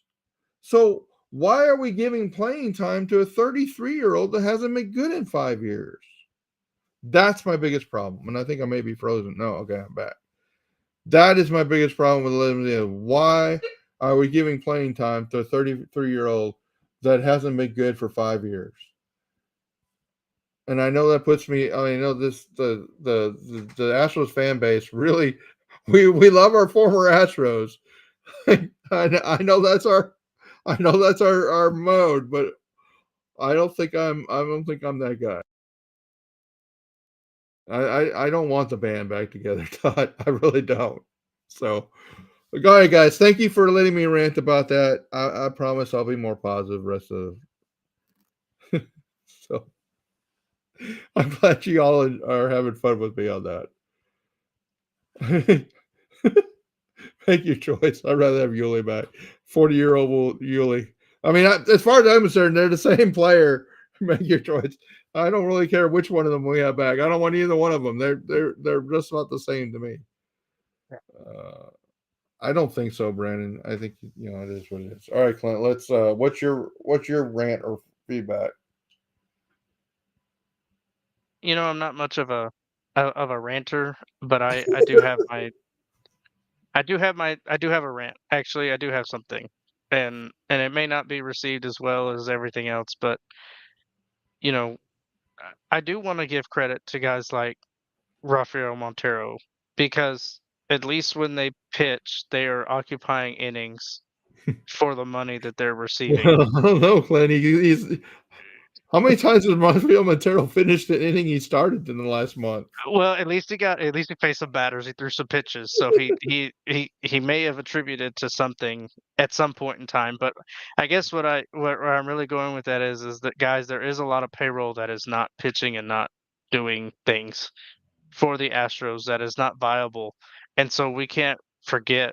And one thing I wanna call back on the whole Jameson Taillon thing is he's had weird injuries. He's been very good this year, but I know we're talking about a $17 million AAV. When you're looking at the starting pitching market now and moving forward, there's going to be probably a very scarce amount that is going to be able to be signed and acquired. And the argument can be made, guys like Jack Flaherty and they may have pitched themselves way higher in the market, whenever it comes back to re-signing them. So there is value. Okay, I bring in Jameson Taillon for 2 years after this, locked in at that $17 million AAV.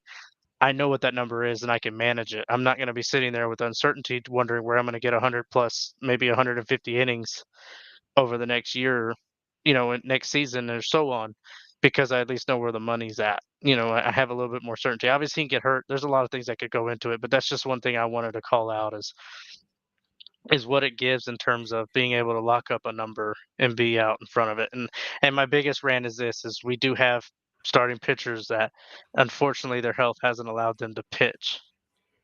And it's just kind Yeah. of sucks that we haven't had that because when they are on the mound, they're very good and they're capable of helping this team win.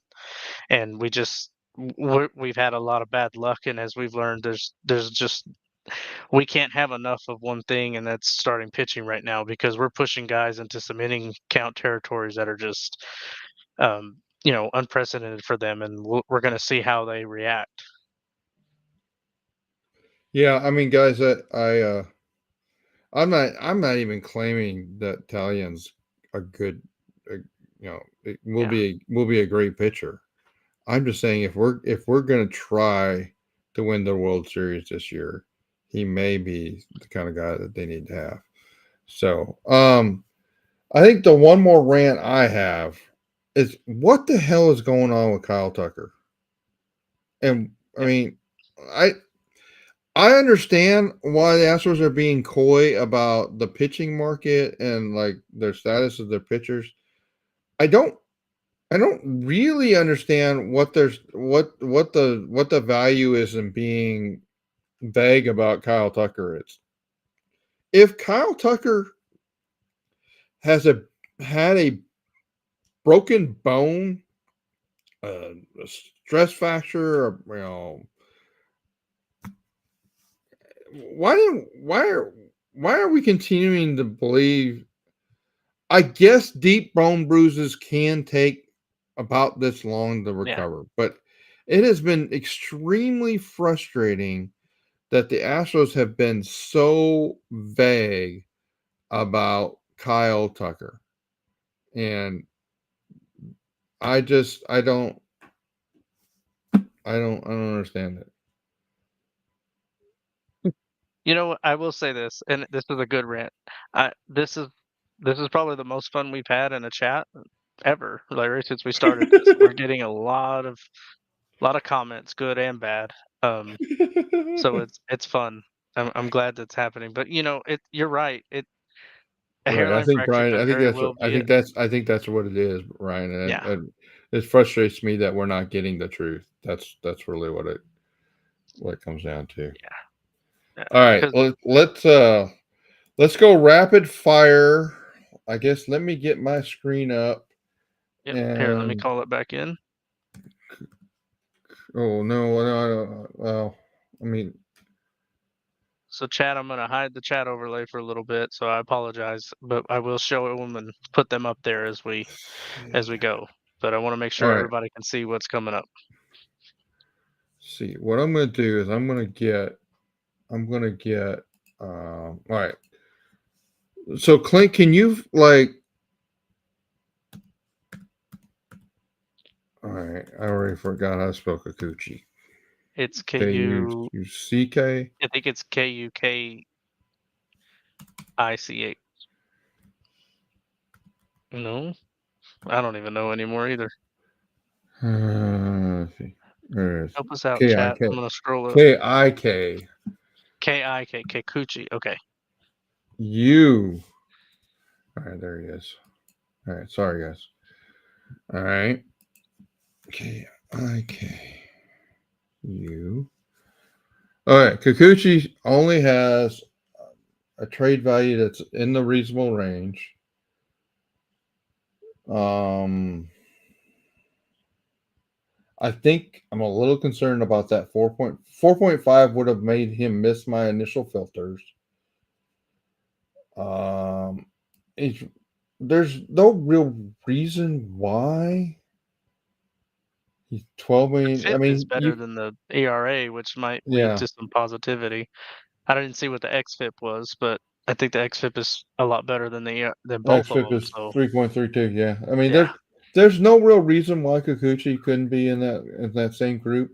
I'm just telling you the reason he would have not made my initial filters is because of the 4.5. I had the filter set yeah, at like 4.4 yeah. or And 4.5. just to let you know, Todd, I know Montero's the healthiest pitcher we have, and that's what happens when you don't pitch.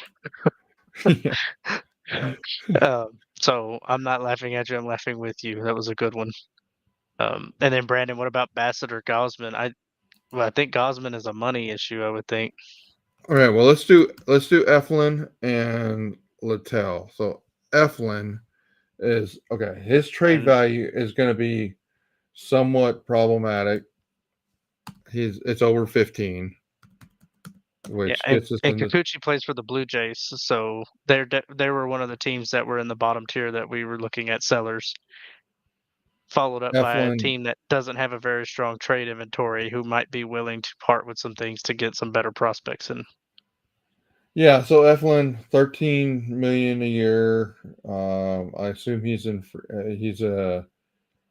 R guy with that. Oh no, it looks like he's actually got a contract. Okay. Eflin. Yeah, that's another reasonable one, Clint. I mean, there's no real reason why you couldn't make it, except with Eflin, it's really about the 17.4 trade value. And how do you get this? I mean, how do you get the 17.4 with the Astros?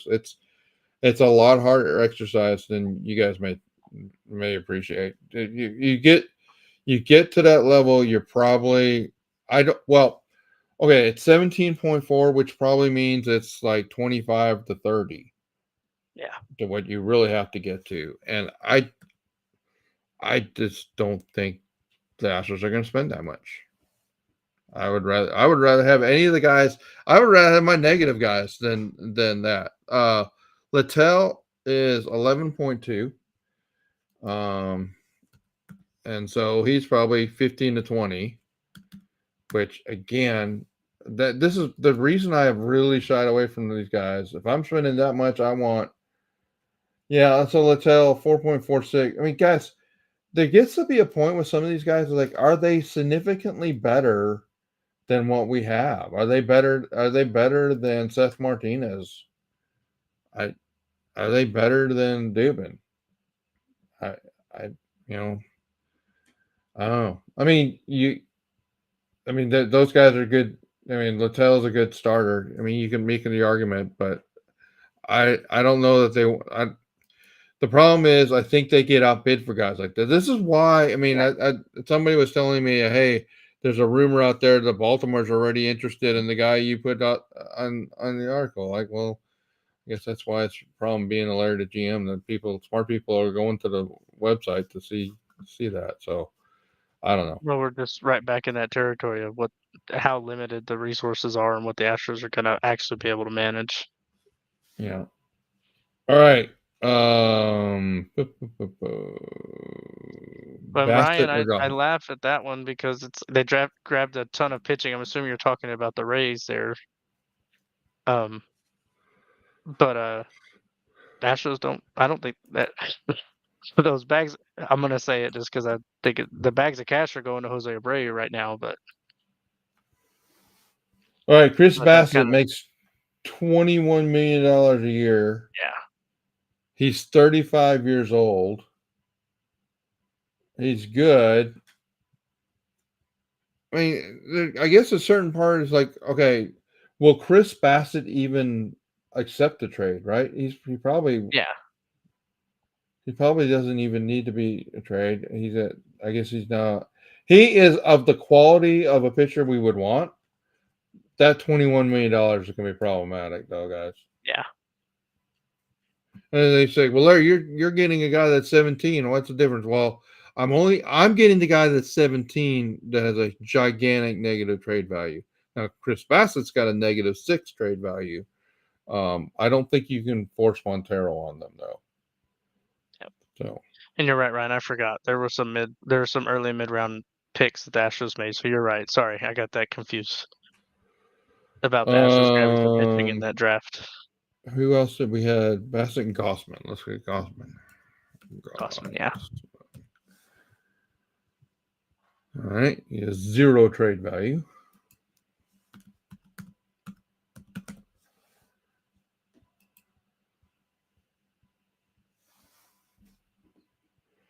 Yeah, all right. So Gossman would not have made my filters because of the 4.55. Although, again, projections say he's going to be better. Um,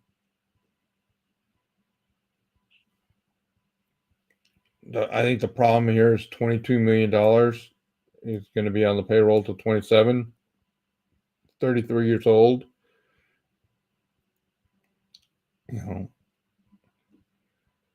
he's a 0 trade value guy that makes $22 million, and he's going to be on your payroll through the 26th season.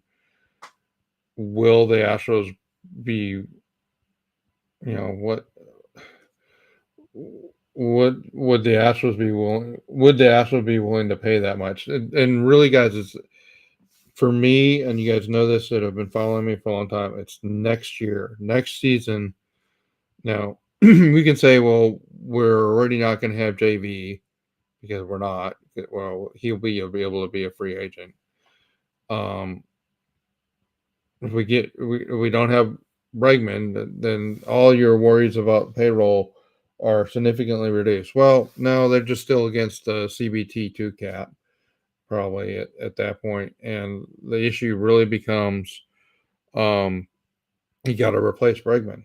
So it's interesting. I mean, you guys have done a really good job though.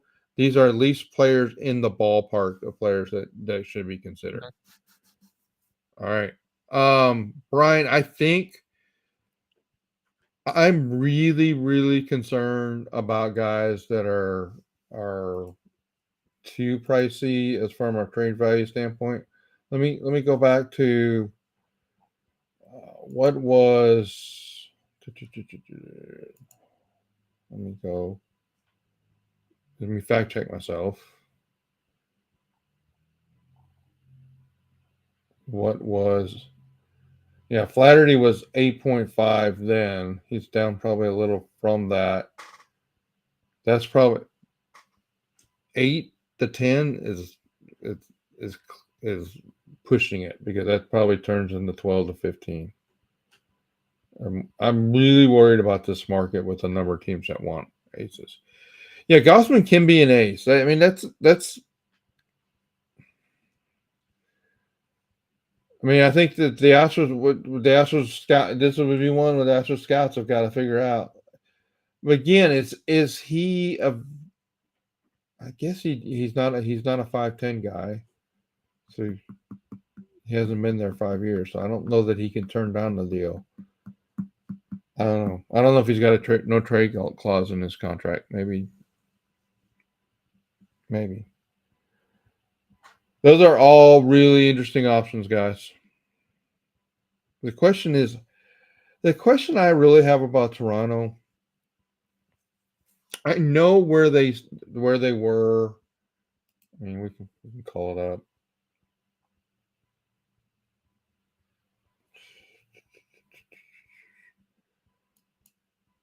I know where they are on this list, but how committed is Toronto really? I guess the question I have for about the Blue Jays. I know they're sellers. I have no doubt that they're sellers. But are they selling with a purpose to be good next year? Because this is telling you that they don't have much positive trade inventory. It's worse than the Astros, right? So are the I mean the Blue Jays are down. Notice this column over here, guys. The Blue Jays project to have 17.1 WAR the rest of this year. That's way better than anybody else way down here, right? And this is why you guys are putting out these guys. Like they've got guys that should be good. They've been underperforming. I don't know if the fans are screaming for somebody to be taken out of their clubhouse or what, but um that team should be better than they are. So the question is, are they going to angle to be better next year? Are they going to try to angle their trade deadline this year to be good next year? Kikuchi could fall into that, like, okay, we're willing to get rid of him, but we're going to keep Gossman. I think they're going to have they're probably going through choices like that. Does that make sense, guys? I don't know about that. The Angels have Soriano and Anderson. So Soriano was one of the first players I thought about. So I think he has. I think he had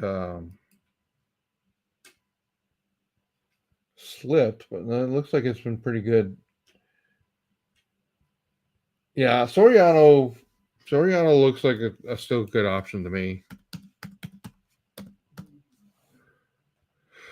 Here's the problem with Mr. Jose Soriano: 15.6 trade value, which turns into 20. I guys, I just don't think the Astros can compete with that. Clint, are you there? Yes. Okay, you got quiet on me. Yeah.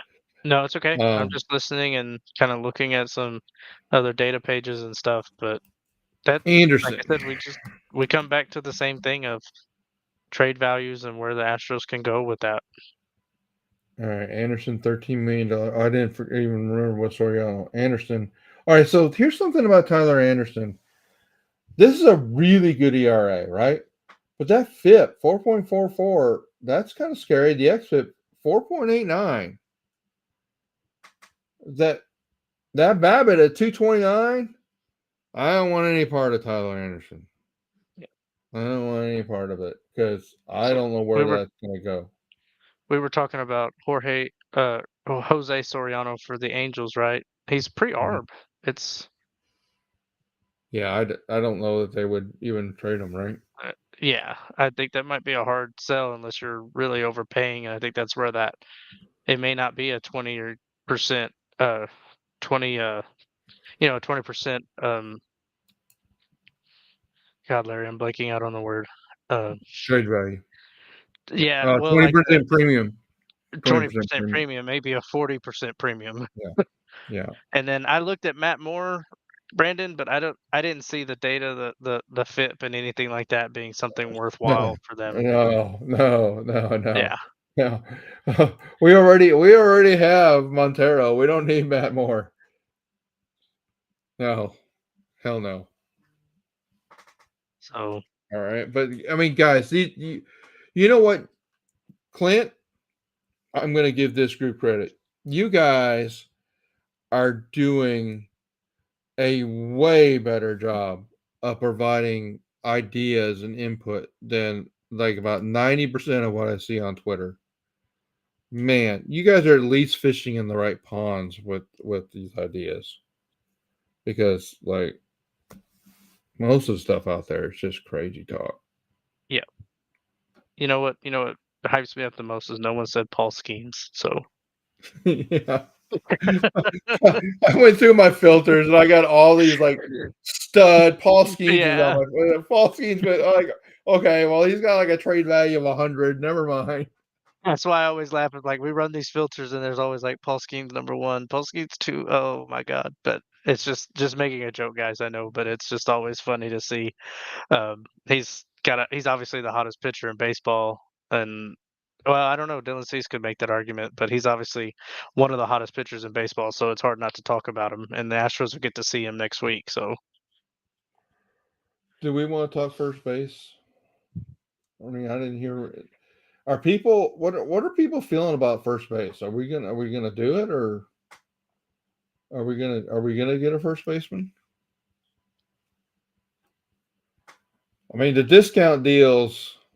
I mean, all right. So my number one trade target at first base is Yandy Diaz, but he's got a 9.7 trade value, so I might be fishing in a pond that's too deep. The problem is the other top players on this table, they make a heck of a lot of money. And then, mhm. or you trade for Christian Walker, that's okay, makes 10.9, 6.3 trade value. I'm like, okay, where's Arizona now? Because isn't Arizona done pretty well? Page two. All right, Arizona. Yeah, we They're talked about possible Arizona buyers. as buyers. Yeah, Yeah.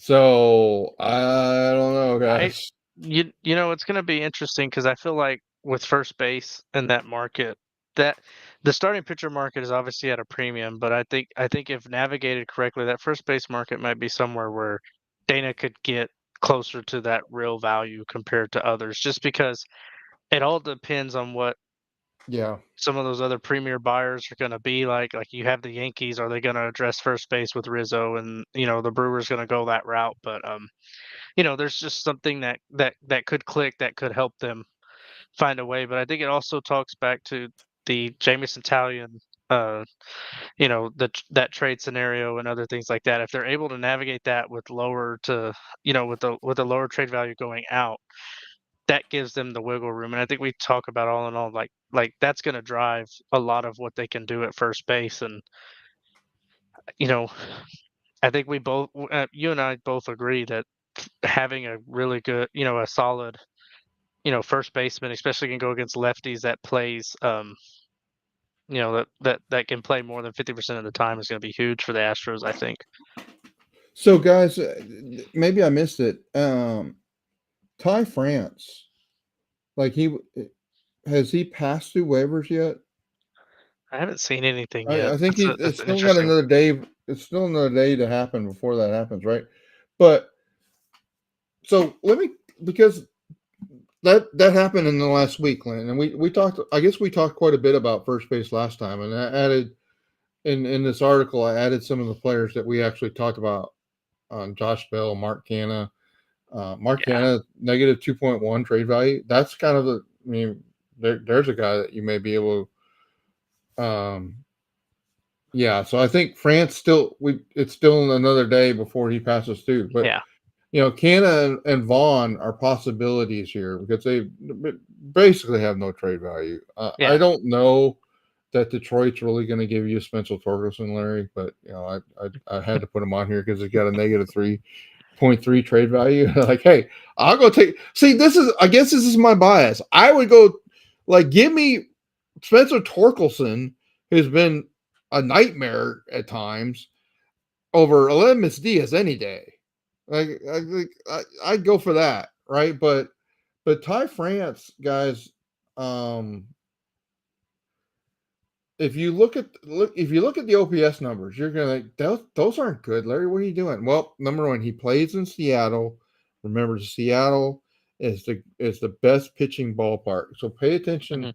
more to these WRC plus numbers over here. 113 versus lefties, 100 versus righties. I will take that of a pairing first baseman with John Singleton any day.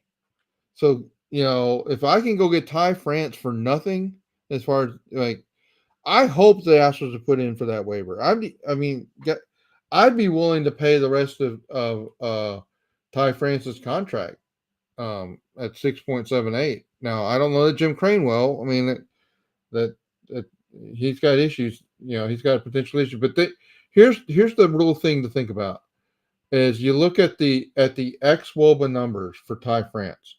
Ty France versus lefties, 354 ex Woba. Love that as an option. Love it. Like, give me that. Give me that. And take up Spencer Torkelson, 356. I would love that too. 100%, Brian. I would take these guys. I mean, Clint, put in that in the box Sorry, there. I was looking up Ty Francis Fangraphs. Where are we looking at? Oh, we're I talking would about. take France over Yeah, Diaz. and I 1 I agree. million percent. I Go think ahead, the Clint. beautiful part of it too is like when you have two first basemen or true first basemen. I mean, you can pinch hit at any time depending on pitching matchups. You at least Yeah. get one good chance to swap them and move and kind of feel it out. If you don't, if you got a lefty starting pitcher and then they bring in a right-hand reliever, well, I'm gonna go. I can go Singleton in that route. I can do other things, Well, and well, then you, I but mean, six if point you have seven Dubon million is on, not that bad, you could Larry. you could literally go back and forth like Yeah, Dubon and Loperfido. I have four players that I could go throw at first base to get yeah. like I'll change my first baseman every time it comes to the plate. Yeah, and then we've kind of put Dubon back in his role of being that utility guy where he's playing a little bit more around the field, but maybe a little bit less too, which might be beneficial for him in the long run. Right, and Brandon, I think he has played a little bit there, but so at least it's a little bit of an insurance policy Yeah. for Altuve. Okay, so let's talk about Fetty because I've been asked about him before, and I don't know that I've actually covered that on the broadcast or in the here, but here the numbers here are the things that worry me about Fetty. It's the projected numbers. Like, well, why are the projected? It goes back to this 260, right? His his his 260 Babbitt is really kind of low, Yeah. and that's showing up as this difference between the FIP and the ERA. It's showing it in the XFIP. And let me get this right. Here's the big problem. So, guys, I know very few people have probably subscribed at the Trade Values website. So, Fetty's a 21.4 trade value. I just don't think there's any way. I mean, let Baltimore Orioles go get him. Like, I Yeah. don't want anything. I don't want anything to do with that. Let the other teams. This is why Overpay I and really was yeah. picking those guys at the bottom of the market, guys, is because I want the guys that the other teams like have passed over to go get those guys. So So I don't I want anything to do with Eric Fetty. yeah. So Brian brings up, has anyone claimed Paxton? I don't know if he's been claimed, but I know when you look at the numbers from a FIP XFIP standpoint, I mean he's got a FIP of 4.96. Yeah. Um, which is playing about where his ERA is, so I would say that's probably realistic expectations. Yeah, And I guess the the record is Babbitt's deceiving. 267. Yeah. Yeah, That's no. Let somebody else pick him up. Like I don't want anything to do with that. I love Todd. He cleared because he cleaned out his locker. Yeah.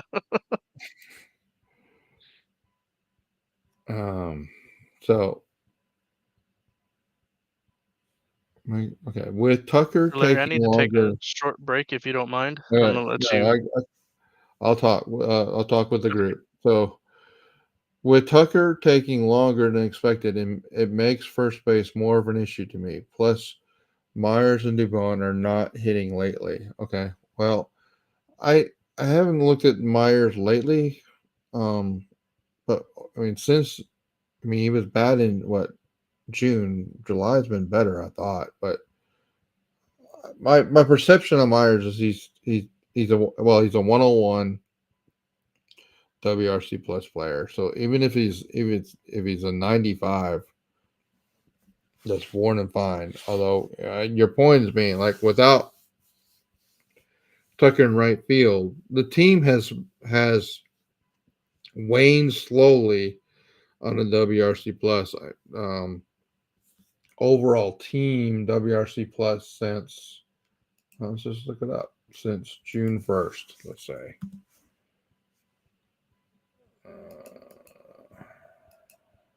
Update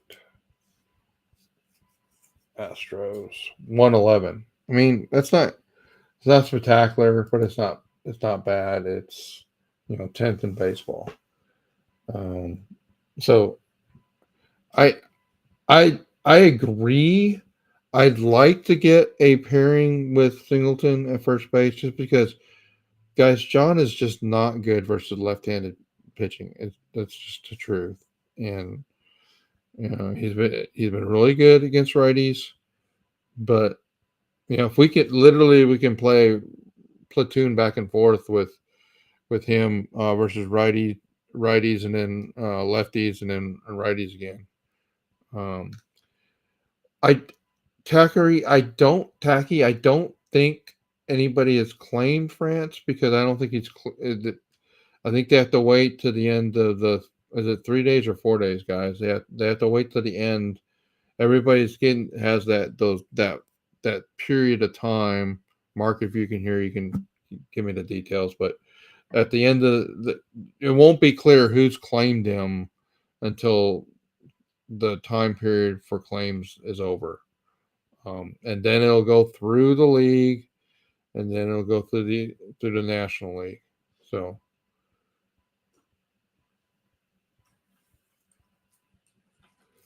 well, okay, has no depth. It has no depth with Myers not hitting and Taylor out. Okay, well, all right. Let's talk about Myers. Let's talk about Jake Myers. All right, so let's go game log, and let's go again. I want to actually go July because I know he had a bad month in June. All right. So you guys are right. He has not hit well in July. 43 WRC plus. All right. Let me show you something else. It's interesting. Chaz McCormick. Game log.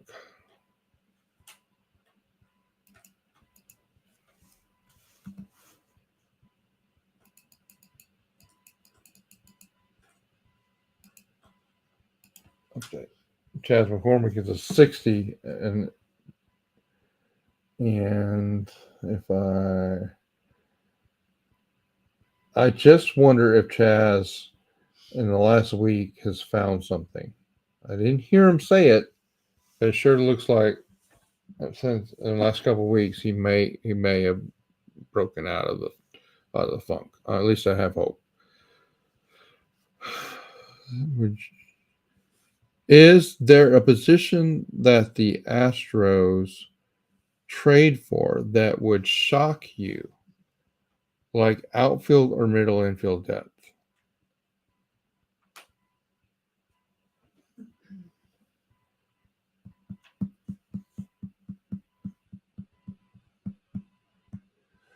I actually was thinking about outfield. Um, so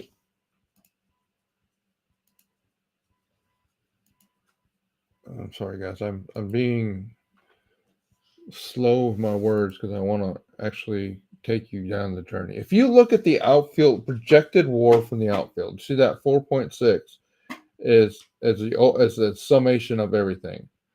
Now the problem is they're assuming nobody knows when Kyle Tucker's coming back, right? So I think the worry is like, okay, is it exaggerated for the WAR on the right fielder?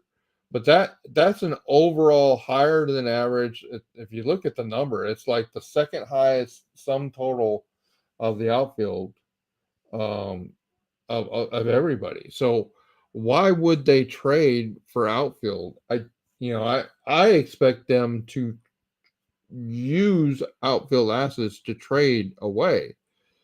Um, but you guys have a good point. If Jake Myers is and we just showed it, Jake Myers has not been hitting. Um, you know, it is problematic. It's problematic, except that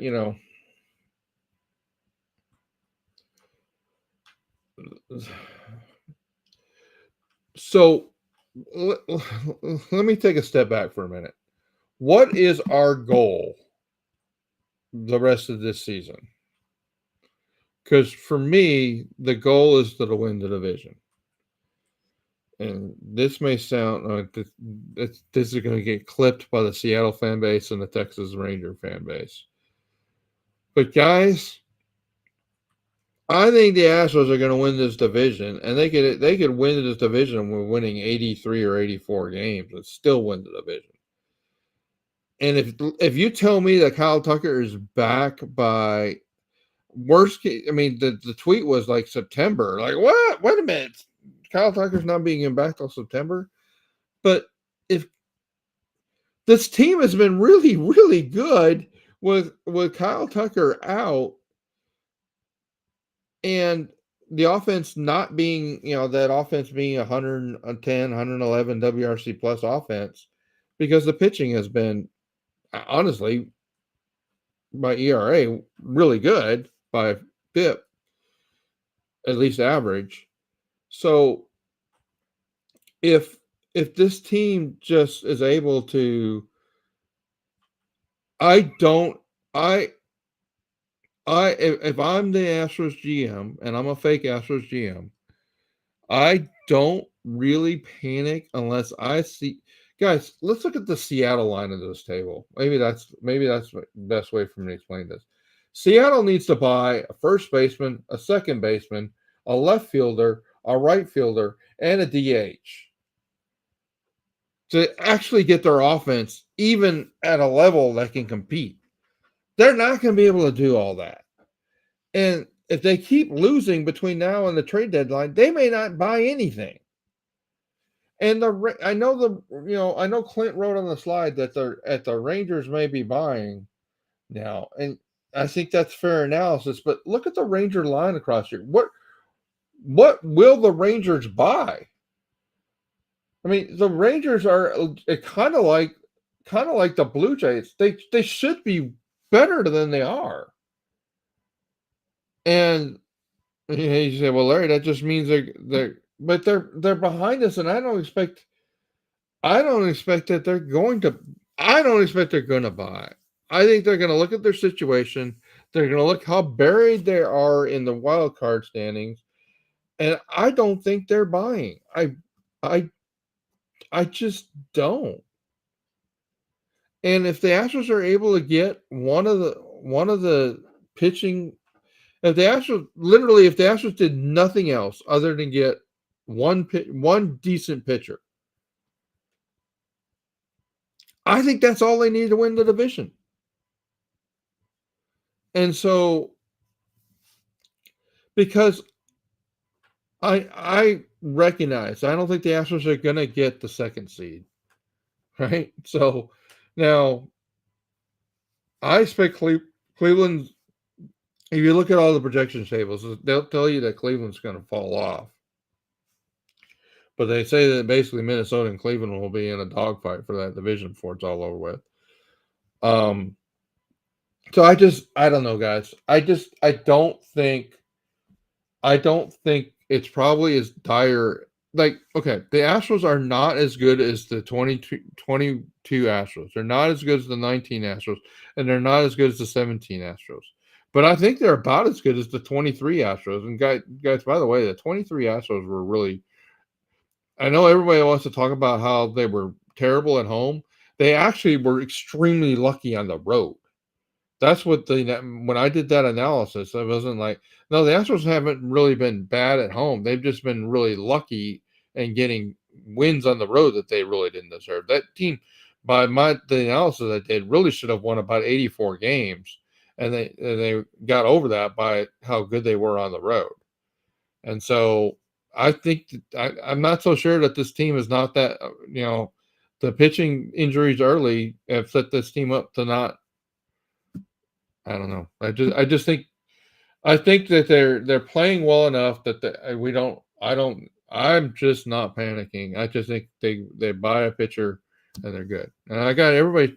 I guess I shut down the chat because I don't see anybody talking. So um, my long speech just turned them off, I guess. And what other questions you guys have? Did I answer you, Brandon?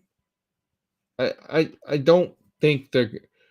I would be shook if they got infield depth. I just which is kind of my argument against Paredes, right? Because that guy, like he's not really a first baseman, and his trade value is 55. Guys, I've been telling you that I don't think they can spend 20. I don't know how the hell they're going to spend 55. You get to get Paredes, you're probably having to trade Hunter Brown. That I'm just not going to do it. All right, Clint. Anything else? No, I think we've covered it. If we don't have any more questions, I mean, it's just um, RA All Tacky's right, got a question here. all right, Tacky. So Tacky, I'm going to ask you to go to the LarryTheGM website and go to the trade deadline headquarters article. And in that article, you're going to see who the Astros can trade the viable trade assets. And you will get the answer in a much more detailed way in that article than I really want to take at this point after 2+ hours. But I went through the entire roster, the extended roster, everybody that's in the trade tool, and gave you guys analysis of who's untradeable, who's injured, who's untouchable. Which I guess number one answer to your question, Becky, is I refuse for the Astros to trade Bryce Matthews. He's untouchable. Um, then then there's a bunch of players Then there's a bunch of players that I think there's 3 players that there's a price dispute. I would not expect them to trade any of these guys because I think they wouldn't get the value they deserve. There's a bunch of players that I think they're just throw-ins of deals. And then the other category of players that would fit your answer, Becky, is players that would be willing to trade if they absolutely blew me away with a deal, right? And so that includes Blue Ball, Desenzo, Baez, Melton, those kind of guys. Yeah, I mean, you if you want to pay me 4 times the value of the guys in the tool, then yeah, I'll trade you Jacob Melton, but you're giving me like 100 value for him, right? And he's not that valuable. So yeah, they're just not they're just not. No one's going to pay the price I would make them pay. And then I mean, the truth of the Astro system, guys, is there's a whole bunch of players that are available, and there's players that are on the discount out. Like most people would tell you, Pedro Leon is a super valuable prospect. Pedro Leon, every one of the players in this discount group has a trade value between zero point 0.4 and 1.2, and I don't think that they can get that much value for them. And so I think we as Astros fans are so used to having a good prospect laden minor league system, and they're just not that valuable, guys. And that's part of the problem between people's expectations of the trade deadline and the realities of the trade deadline. And that's why I'm putting out articles that are refocusing us on to guys that are really negative and low trade values. So, I mean, you guys brought up a lot of good players that have really low trade values. That's why I was really honoring those suggestions. If those are the guys we trade for, we'll be able to write it up and say, okay, these guys are fit a lot of the filters that we talked about, and what they gave up in trade value was very reasonable for that. I will say this: if you watch the MLB networks, they are going to tell you exactly, Brian. A lot of the hitters are inflated, and Leon's one of the biggest ones.